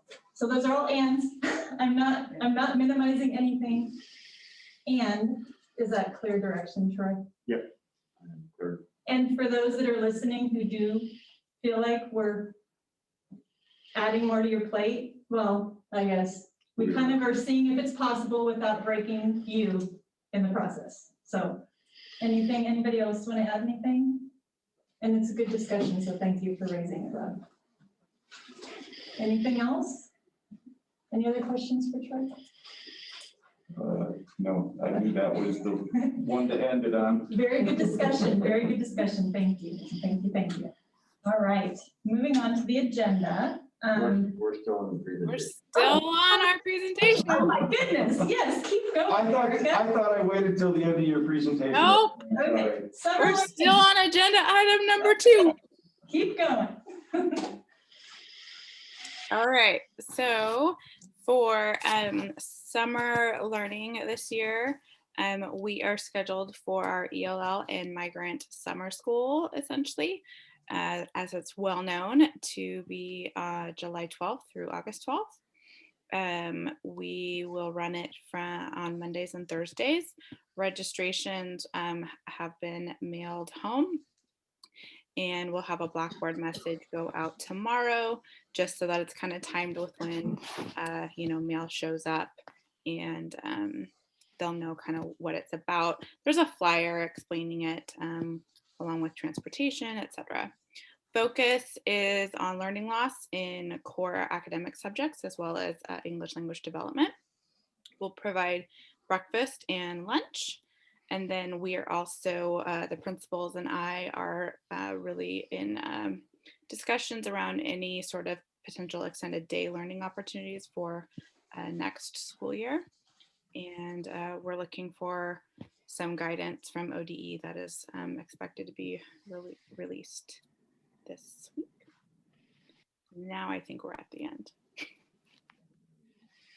So Erica, quick question, the extended day learning opportunities, is that intended to help catch kids up from possible losses in this disruptive year, or what's the? Yeah, I mean, I don't like the term catch kids up, but I mean, yeah, I think that's probably what a lot of people would say. I think, yeah, I mean, to address any potential learning loss, for me and the areas that that I address, I mean, obviously I have really strict parameters on any funding that I use, but we're also just kind of looking at any other potential funding sources that we can use. We're also looking at any of the funds. You know, it's a little bit more difficult around some of the summer learning with our calendar schedule, but I know each of the principals do have a team that they have assembled at their schools, and they're looking on what could summer learning look like for them and what is the greatest need. And so I don't want to speak for them, and I just don't think that they're ready to share that information yet, because they've been so, you know, really working on getting kids back in the building. And so the timing of this board meeting really wasn't well timed with sharing any summer learning plans yet. But really those discussions, because we're really looking at addressing any potential learning loss. So I think summer learning and extended day learning for the next school year kind of go hand in hand when we're looking at those things. But it has to be in line with any potential funding and how those guidelines are written. Yeah. Yes. And no more unexpected catastrophes between now and the fall. Well, you know, we were just talking like, we'll have the locusts come yet? I mean, we had the murder hornets. I'm not sure if we've done the locusts, so. Yeah, so, you know, there's always that, but thank you. I mean, there's that. Yeah. All right. Any other questions, you guys? Thank you, right there.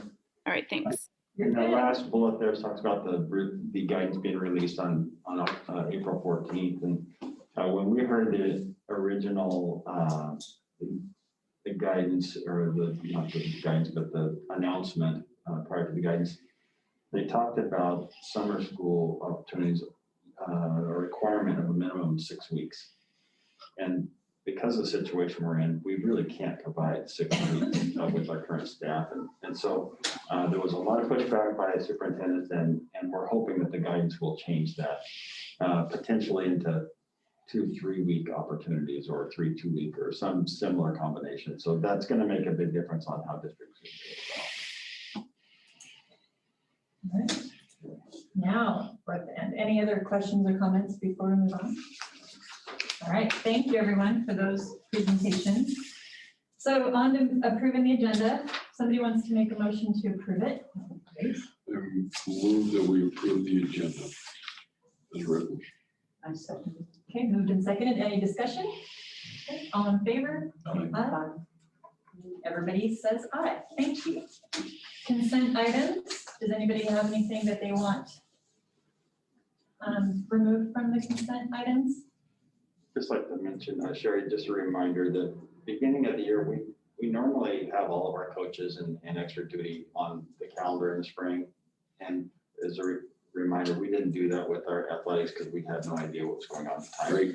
So middle school has been kind of dribbling in. That's why it just looks different because we're just hiring the coaches as we need them. We've had a lot of changes. So that's why that looks different. Thank you. Yep. Okay, does anybody want to make a motion to approve the consent agenda as presented? I move that we approve the consent items as presented. Second. All right, moved and seconded. Any discussion? Okay, all in favor? Aye. All right, passes unanimously. Moving on to reports. So we already heard from our administrators. Does anybody have any questions or comments on administrators' stuff before we move on to Troy's superintendent report, which might do the same thing? Okay. So Troy, do you have a separate report for us? I do. Okay. Working on finding it here.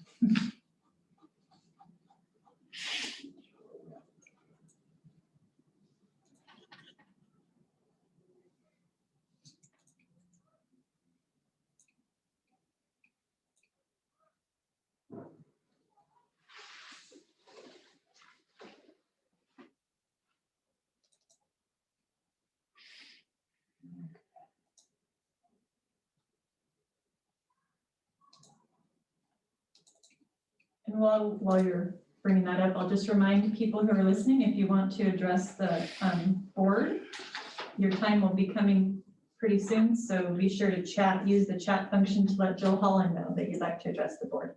Okay.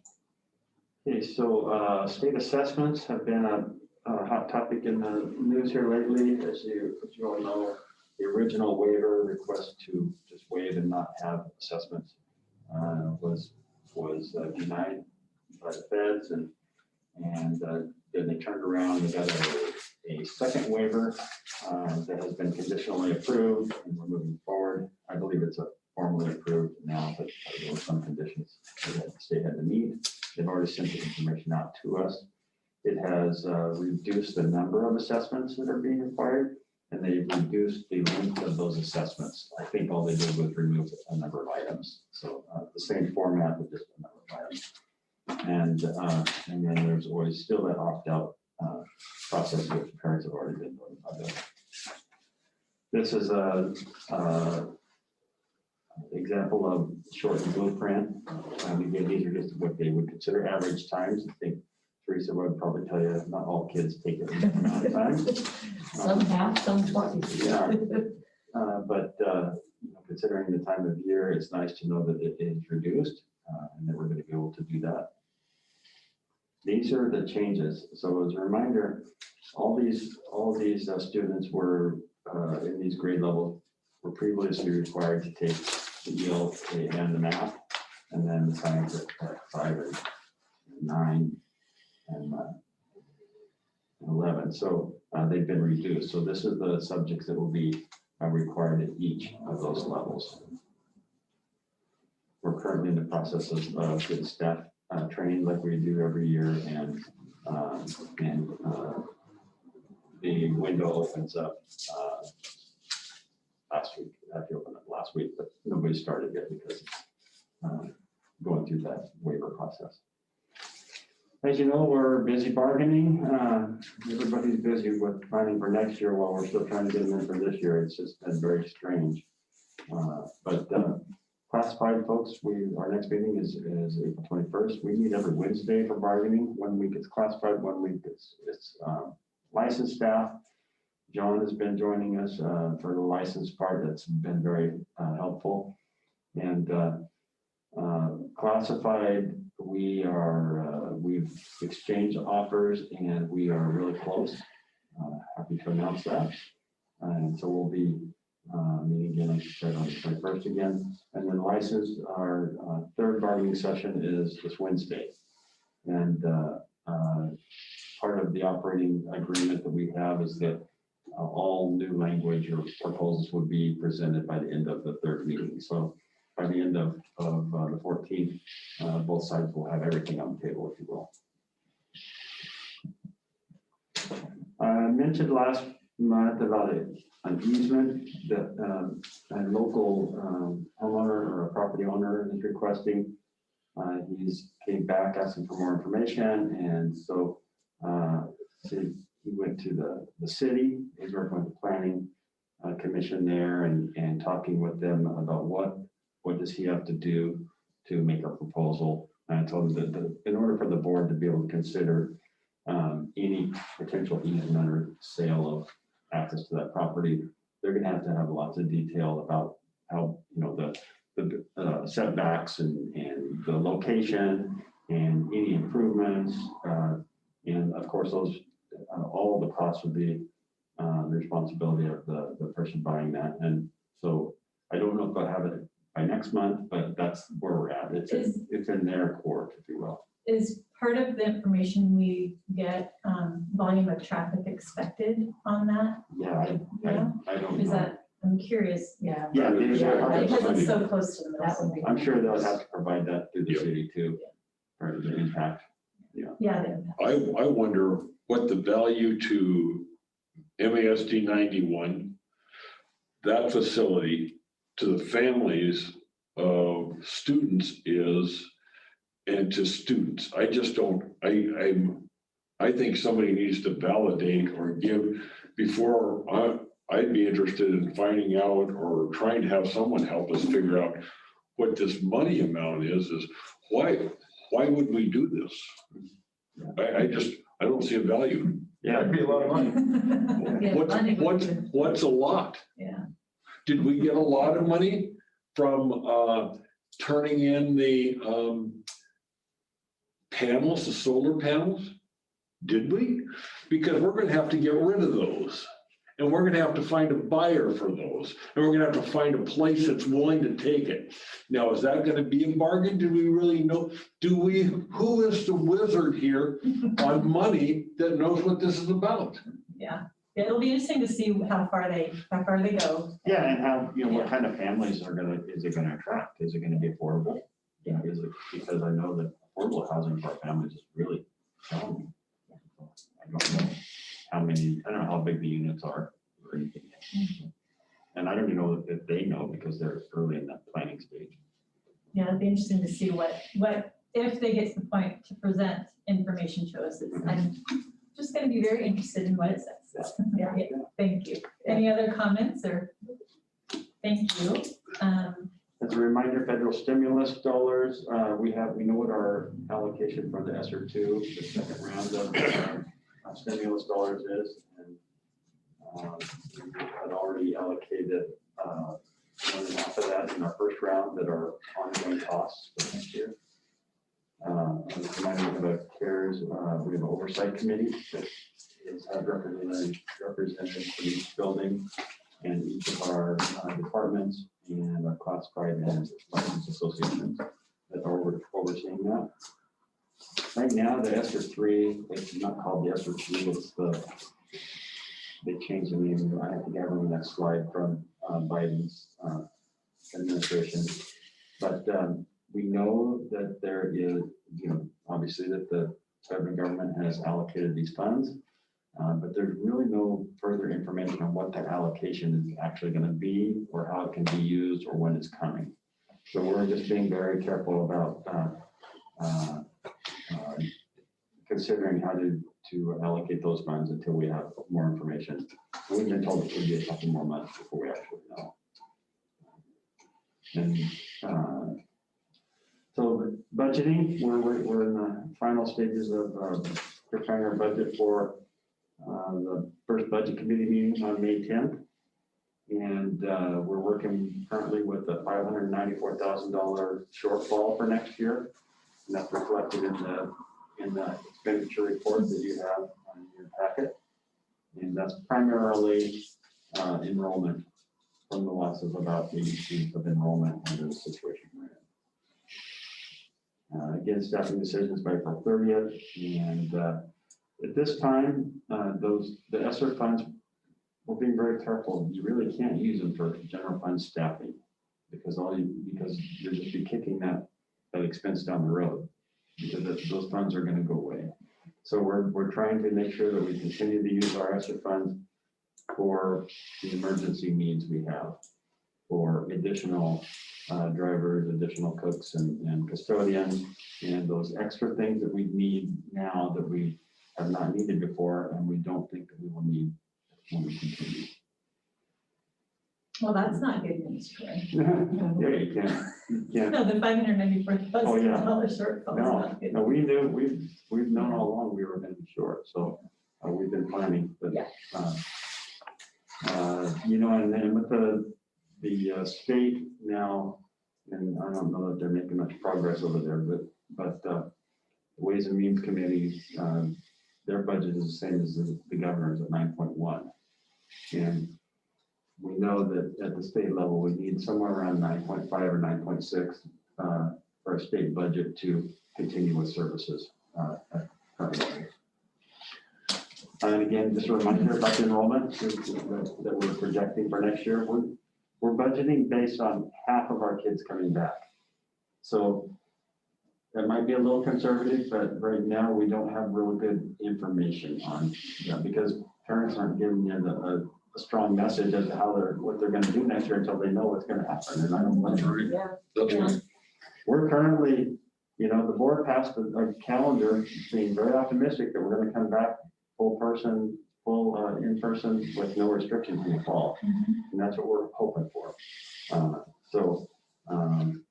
That would be a good area to be wrong in the predictions because that would mean you have additional funding. Hey, Troy, when you say half the people coming back, people that have gone CDL, where else? So anywhere. So we're anywhere. So we always lost about 80 students. Okay. We're planning for 40 of those to come back into our district from all the different areas that they've gone to, homeschool, online. But does that not include our own CDL students? Oh, it does, okay. But I thought we had 100 I thought there were 100 and some students that were CDL students. Sure, these are just our ADM actual counts that are weighted. We have weights included in here too for special services and Okay.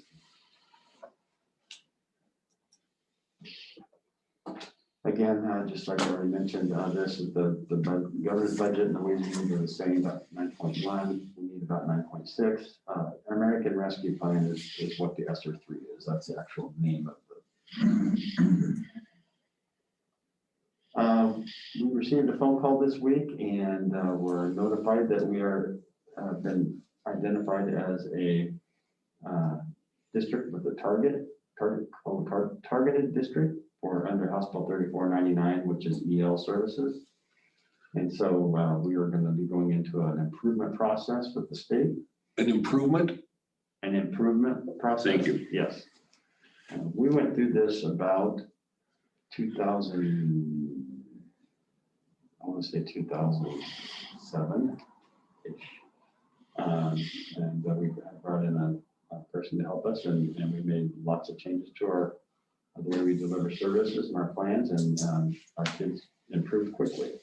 So the downside of being identified as an improvement is that, you're in an improvement status, and they're going to dictate a little bit about how you operate. The good thing is it comes with money and services. So we're going to get $125,000 a year, and so we'll be able to use that to help move forward with our services. And then there are also other services and training and professional development opportunities that they provide as well. So we haven't even had our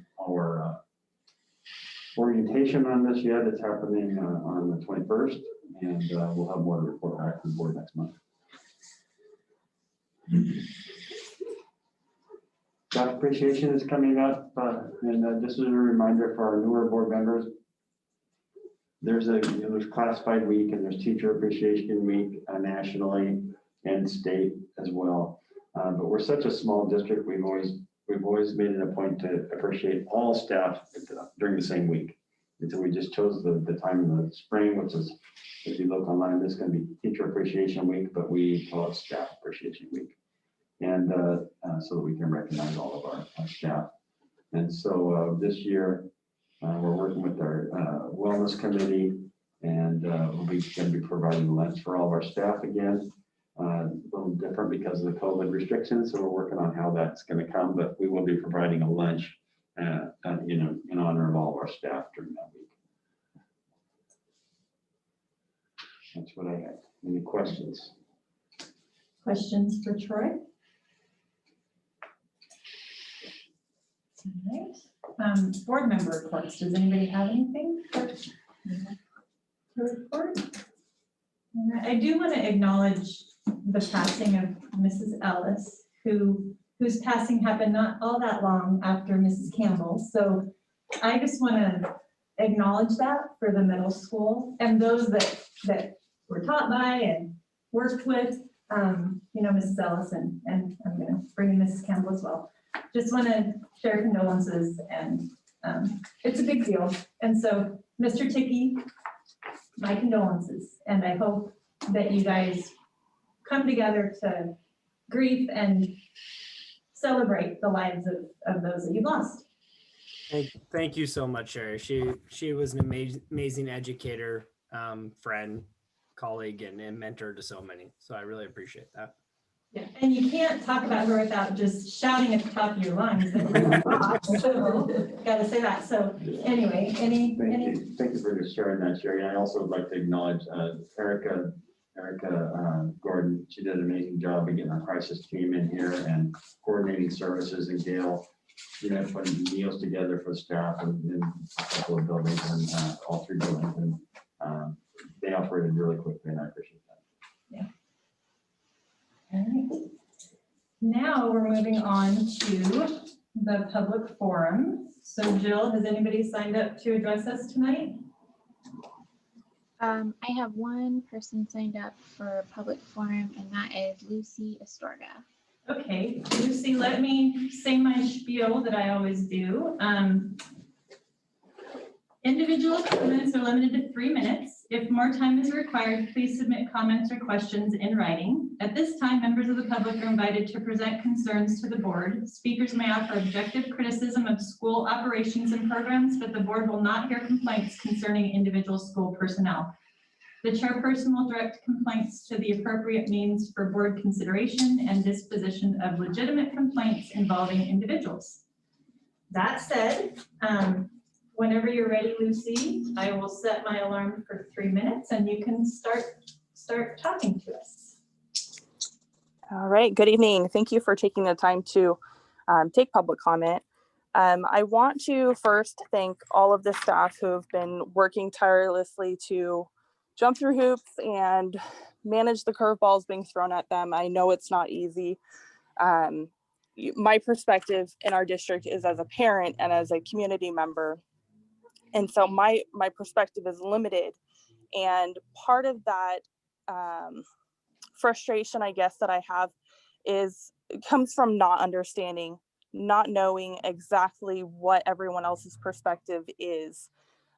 With the meal delivery thing, I thought, well, that could be a little difficult because I'll have students who are in the building 4 days a week, and I'll have students who are only in the building 2 days.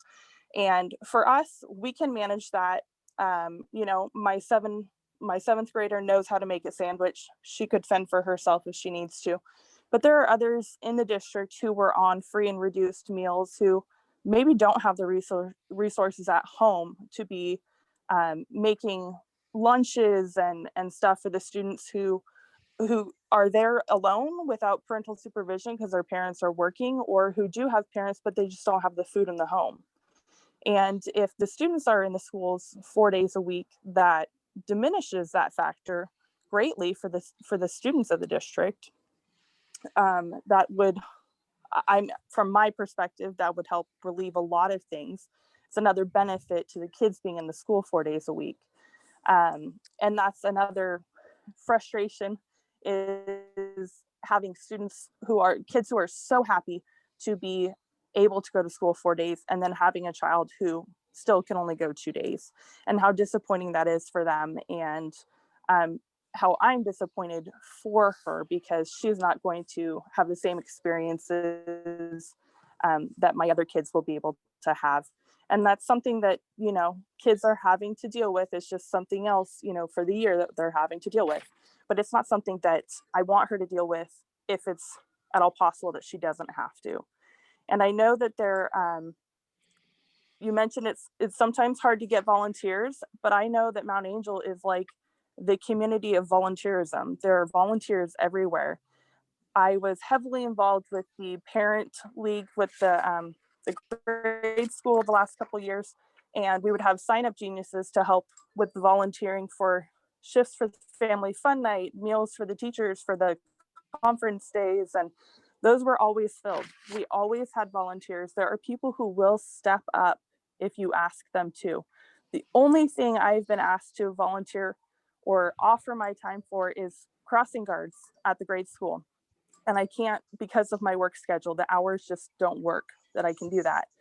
But there has been no other outreach to parents that I know of asking to help the district be successful with getting the kids in the school 4 days a week. I will volunteer to come in on a weekend and move tape to 3-foot sections or whatever. There are things that parents can do. And I had offered in the past and was told, well, part of the problem is we're trying to limit people in the building, so we can't really allow volunteers right now. And thank you, Lucy. Your time's up. Thank you very much for taking the time to address us tonight. Anybody else want to talk to us, Jill? I have one more sign up from Shanna, no last name. Okay, Shannon, if you could state your full name for us. I will start the timer for 3 minutes when you start talking. Okay, can you hear me? Yes. Okay, good. This is Shannon Schechter. Apologize for reading my last name there. I have to apologize too because I haven't been at most of the meetings tonight because I was coaching the girls softball. I'm pretty disappointed that there wasn't a bigger effort to get more girls to play. But luckily we had a Mays team. Thank God for Mays. So these girls had an opportunity to play. They missed last year and now they missed this year. And I just think that's really, really sad. As far as the difficulties with lunch and the staff that are on the breaking point, sounds like they need more support. I haven't seen an ad for help. Maybe we should advertise for help in more than one location to get the staff the help they need. If we have staff that are on the brink, we should probably hire more people to help them, it seems like to me. It also seems like having kids in person 4 days would make it a lot easier on those staff that are struggling. I've heard options of tents. There's a covered area at the school.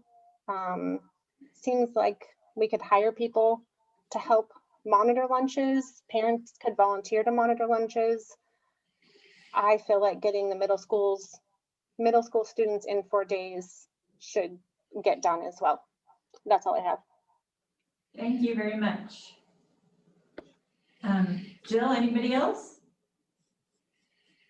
Okay. Any discussion from the board members on what we heard?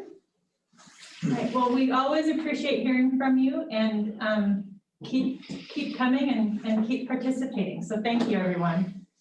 Moving on to item 8.1, appoint budget committee members. And we have 3 vacancies right now, and we have 3 incumbents who have applied to remain on the budget committee with no opposition. So we have 3 people, 3 spaces: John Gooley, Nan Fleck, and Pete Wall. So thank you to those 3. And I mean, I think pretty direct. Does anybody want to make a motion to? I move that we accept the 3 nominations. I second that. And Rod seconds. Any discussion? Okay, all in favor? Aye. All right, it's unanimous. So John Dooley, Nan Fleck, and Pete Wall, you're still with us. You have no choice now. And our first meeting is May 10th, so get that on everybody's calendars. The next item on our agenda is to appoint the superintendent screening committee members. We got good response to our call out to have people help us with the superintendent selection. 12 people have submitted applications to be part of this committee. We have 2 teachers from St. Mary's, Cameron Thompson and Christy Seiler. All 4 of our administrators, Dale Peterson, Erica Gordon, Jared Tickey, and Jasmine Winslow. 2 district office employees, Jill Holland and Christy Brookenreed. And 4 parents, Stephanie Brendan, Lucy Astorga, Jennifer Hill, and Tony Roof. So we had 12 total apply. I feel we have space for all 12 who would help us by screening and then also be part of the selection from there forward. So if someone agrees, I can make a motion to accept all 12. Is this about what we want, or do we need to outreach for more than this, or does this feel about The right? balance feels about right. I would have liked to see more teachers. That's what, I mean, I would love to open it up even just for a week if we. To try. Well, our timing isn't right, gonna yeah. work. I Right, don't yeah. think OSBA is ready to send out an email tomorrow Yep. to get things going. We're meeting, the selection committee is gonna be meeting April 19th already, so a week from today. Okay. I get what you're Why saying. don't, can we do this? Can we vote on doing this today? But maybe try to outreach for an additional teacher. And then how do we just approve them? pull them into that budget, to whatever that first meeting is, that's a week from today. That's for the screening committee members. The board won't be there. Oh, I don't think process have- allows for us to keep it open. okay. I mean, that's just my opinion.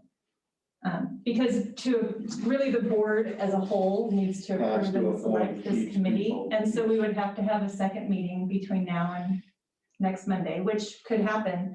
I prefer not. That's just personally my perspective. I move we accept the 12 that we got. I second Okay, now discussion. I mean, I know. I get what you're saying, but it.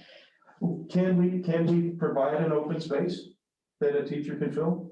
I mean, there's no reason we couldn't do that. Are we gonna only have, will it only be open to a teacher? That's what I mean, that's what we're looking for, is more teacher input. it would be nice to have at least one. At this point, the 2 that are on there, great candidates, they're representing St. Mary's. So I think Cameron does a little bit with the middle school right now too, but mainly it would be nice to get a teacher from at least one of the other schools, just if it's possible, leave it open for. And I suppose we can do whatever we want. Again, my preference is to go with these 12. There's 4 of us, so. We should just do that, otherwise it's gonna get all ugly and weird. You reach out for 1 or 2 and you get 6. I know, and then we got a mess, so, yeah, let's just do the 12. So just any more. I could live with it. I just would be nice to have. I agree. Okay, so all in favor? Hang on just a second. Yeah. Is there somebody that you had in I mind have one person that that's spoke to expressed me, something that said yes, that they would like to be. that they'd like to be on it? Does the board want to consider that person without them putting in an application? What if I go to the bathroom right now and somebody makes a call? Can we do that? Well, I prefer not. I prefer that we stick with the process. Okay. Okay. I like what we But that's got. just my preference. Should we vote on the motion and if we don't have majority, because there's only 4 of us. We need 3 or 4 Yeah. to do anything. So all in favor of going with these 12? Aye. Yeah. Okay, all right, thank you. And I get it. Do we want to take a quick break, a quick stand-up break for 5? I know we're almost done. What do we have left? just two. I think while John's gone, I'm just Yeah, gonna. we're just gonna, get a drink of so the water. board's taking a quick break for 2 minutes. 2 5 minutes, Just just to stretch, take care of human needs for a minute.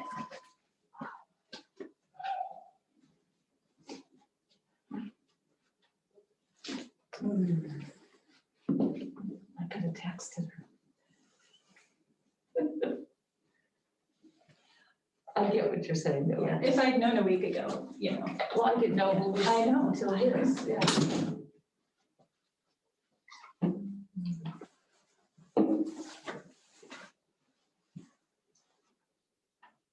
What's the house next door to you listed for, do you know? 4. Without the back half of the lot. That's why it's having a hard time. Oh, selling. interesting. Do you know what they're asking for that back lot? I don't know. But It's gotta be close to 100. and where they cut it, they don't have. Well, I don't think that's the actual cut.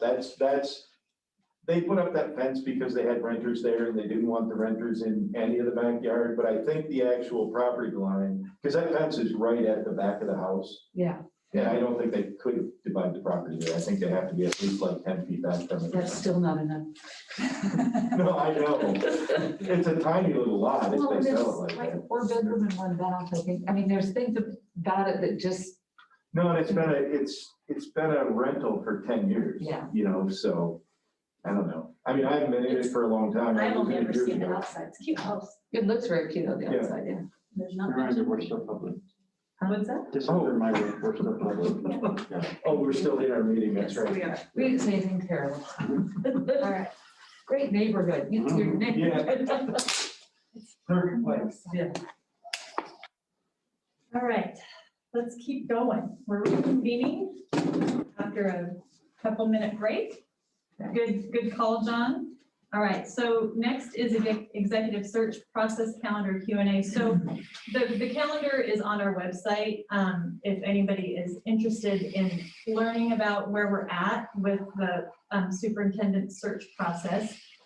We've selected the screening committee members tonight. So again, thank you to those 12 who are going to be helping us out.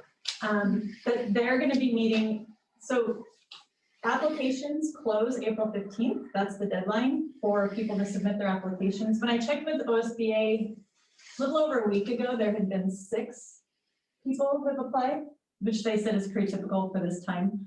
And so we'll see how many we have by April 15th. April 19th, the screening committee will meet at 6:30 in a meeting hosted by OSBA, get their training. They'll review the listed candidates and move ahead with submitting rankings by April 26th. And then by April 28th, that's when we'll do interviews. And we'll ask that the screening committee sit in on those and observe those. And we'll interview the candidates April 28th. And then hopefully, if everything goes smoothly, we will basically hold a day in the community meeting for the final candidates, May 17th and 18th, and then make an offer by May 24th, hopefully, and announce our selection. So if everything clicks along, we'll know who our next superintendent will be by May 24th, hopefully. So any questions or comments on that? Hey, I thought Steve said, I thought he was expecting a lot higher response than that. I thought he said like 20 People to wait. 30. People. Oh, it's really Yeah. Oh, he meant People- 3 days at that time Yeah, was a 6 reasonable amount at that Yeah, time. yeah. Oh, so he's expecting a flood. Well, I checked with him a little over a right? week ago, so I don't know what the number is today. Oh, okay. Yeah, he didn't sound concerned at all, but Okay. that was, like I said, a little over a week ago, I asked him how it was going. Okay. But people do wait till the last Okay. couple days in a lot of cases. So we'll know by April 15th how many we got. Any other questions or comments on that? And then moving on to 9.2, COVID case reporting. So Rod asked the question and Troy is ready to answer it. Yeah, just give you a quick run through of how we report and how what kind of things that we're sharing. I'm assuming this is what you wanted and share with me if it's not. But screening protocols, we've had multiple screening protocols, and they've changed multiple times. Everything's currently online and in our COVID handbook for parents to access at home or online. One thing that I'll share the screen comes up. I have an exclusion summary, kind of a rundown of the symptoms and how you were excluded. We have a decision tree, so the administrators all have a decision tree so that whenever someone has symptoms, we report it to our nursing staff, and then they follow up and do the investigation. They call families directly or the staff directly, and they determine the outcome, and then they provide us a full report back. And I'll show you the list of items that are on that report. And then sometimes they require notifications, sometimes they do not, which is indicated on that form as well. So the final process is following up with the notifications to families. So this is what would be on a report, the types of information that our nursing staff gathers and reports back to us on. And of course, you have which building or school, the date of the report, the narrative, so the actual situation that occurred, and has all the details of where those potential contacts were and at what time. And we have extensive processes internally on how staff sign in and out of buildings, and how we document where students are based on their enrollment. And so whenever they get the narrative, they're going to, in some situations, have to do contact tracing, or at least make enough phone calls to determine if there is a need to do contact tracing. And so far, our staff have done an amazing job. I know it's taken time to get to where we're at, but we don't have a lot of contact tracing. There's a lot of reports, there's a lot of incidents, but they're not leading to contact tracing, which is going to start eliminating people from spaces. So our staff has just done an amazing job, all of them. It tells you what spaces are impacted and cohorts, whether or not the nurse had to communicate with local health department, local health authority, whether it impacted transportation or maintenance, or if they have to do any follow-up or extra cleaning or sanitizing. HR information, this is where if it has it becomes a personnel issue internally.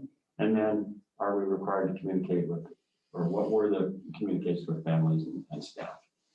So it's very thorough. We all get copies of the reports if they're in our building, or the building principals get them if they're in their building or as part of their staff. So and we have, as a reminder, we contract with Legacy Health in Silverton, and there's a group of five nurses now. We have one that's designated for our building, but she's part-time, or for our district, but she's part-time, so we have access during those off hours to the rest of the folks. So we can get answers back pretty quick, and they are very well schooled on this process, and they're getting really, really good at it. This is just something that was just updated a week or so ago, and this is a protocol kind of building capacity within our offices. So they're able to do a little more screening at the office level without having to rely on nursing staff quite as heavily. So we're kind of in that transition of trying to build capacity within our buildings. And so these are just internal documents for our three buildings, but it shows the symptoms and what we're supposed to follow. And then this is what's on our website. This is what they call the exclusion summary. It's been updated every time the guidance has been updated, but it shows you what the presentation is, what kind of action the district needs to take, and what kind of action or what kind of conditions need to occur before they can return to the classroom. And these are all the summary or the guidance that our nursing staff use as well.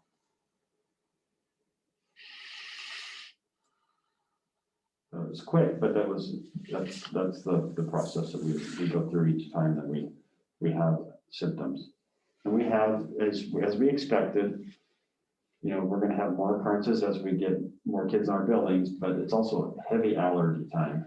And, I sneezed earlier and it was my allergy. heavy You made me a little nervous. I know, I was gonna say, it was allergies. And it's a school, you're gonna have stuff anyway, Yes. that there's always ice packs and headaches and coughing and vomiting. That's normal stuff without COVID. So Right. having to determine, when they need to be home, when they don't, it can be a little challenging, but like I say, fortunately, we've been doing really well with it. So staff is doing a good job. So then when do you have to report that stuff to like the Oregon Health Department?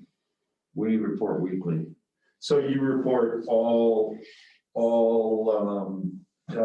symptom people No. with any kind of symptoms, or just if you have a positive Those are filled out case? at the building level, so I can't tell you exactly how what's asked of them now, but yeah, it's only those who are being held out or quarantined. Okay. Because they have symptoms. Depends on how many test positive that they test. So a lot of people don't want to test. So we don't have that, they just end up being quarantined. Okay. So so that information doesn't then get to, only if there's a positive test, does it go to the? I'm just wondering where, like, you report every single week? Yeah, but from the building level. From the building level? And they report what model of instruction they're in. Okay. And if there's any quarantines, and I'll give you everything they ask, there's about 3 or 4 different questions. Okay. They're trying to track the impact that the new person is having, or the COVID is having on people's ability to stay in school. So if we had somebody that did test positive and then they were out of school or whatever, do parents, who all would get notified of that? They only get notified if they're impacted. So because they're cohort, for example? Yes, or if they came in contact with them. Would it be only close contacts, or the whole cohort would get contacted? I think it depends on whether or not they test and whether or not they test positive. Okay. Hey, Rod, there's COVID scenarios for schools that you can access on ODE's website, and the nurses follow that. And so all of those questions are actually, there's different scenarios for each of those. So part of this, that's part of the great thing for us, is that, since we do contract with Legacy, once we have the information, we kind of turn it over to them. So they follow all of those scenarios and follow those steps for us. And then they give us the outcome of either whether they contacted public health or not. And then Troy would do any of those necessary communications based on what our local public health authority says, based on those scenarios. So we don't do any of that decision making. The nurses and the public health do, based on all of those different scenarios. Okay. Any other questions on that? Or comments? Okay, sounds like we have it pretty well dialed in. Yeah, they're doing a great job, we really are. And I know that, we're getting some comments from parents that, their kids are in prison, their kids have no freedom. It's true. I mean, it's very restrictive, and we knew that it was going to be restrictive, but the reality is that's the only way we're going to keep people safe, is to continue to be restrictive until they loosen it up on us. And I think that's why we're healthy. We're doing sports and we're even healthy. And so that's a big plus. That's not happening in all districts. So that's all goes into the planning and the, meticulous thought and having things in place. Our maintenance department and custodians keeping it clean. It's taking everybody, but they're doing a good job. So the reward is getting to see kids. It's pretty awesome. Yeah, if you look on the Oregon's health page, it's just, the list is so long of districts that have had outbreaks in them, or at least a single occurrence. And to not be on that list is really nice, Yeah. and I'd like to stay not on that list. So. Yeah. I agree. Anything else before I say meeting adjourned? Thank you, everyone.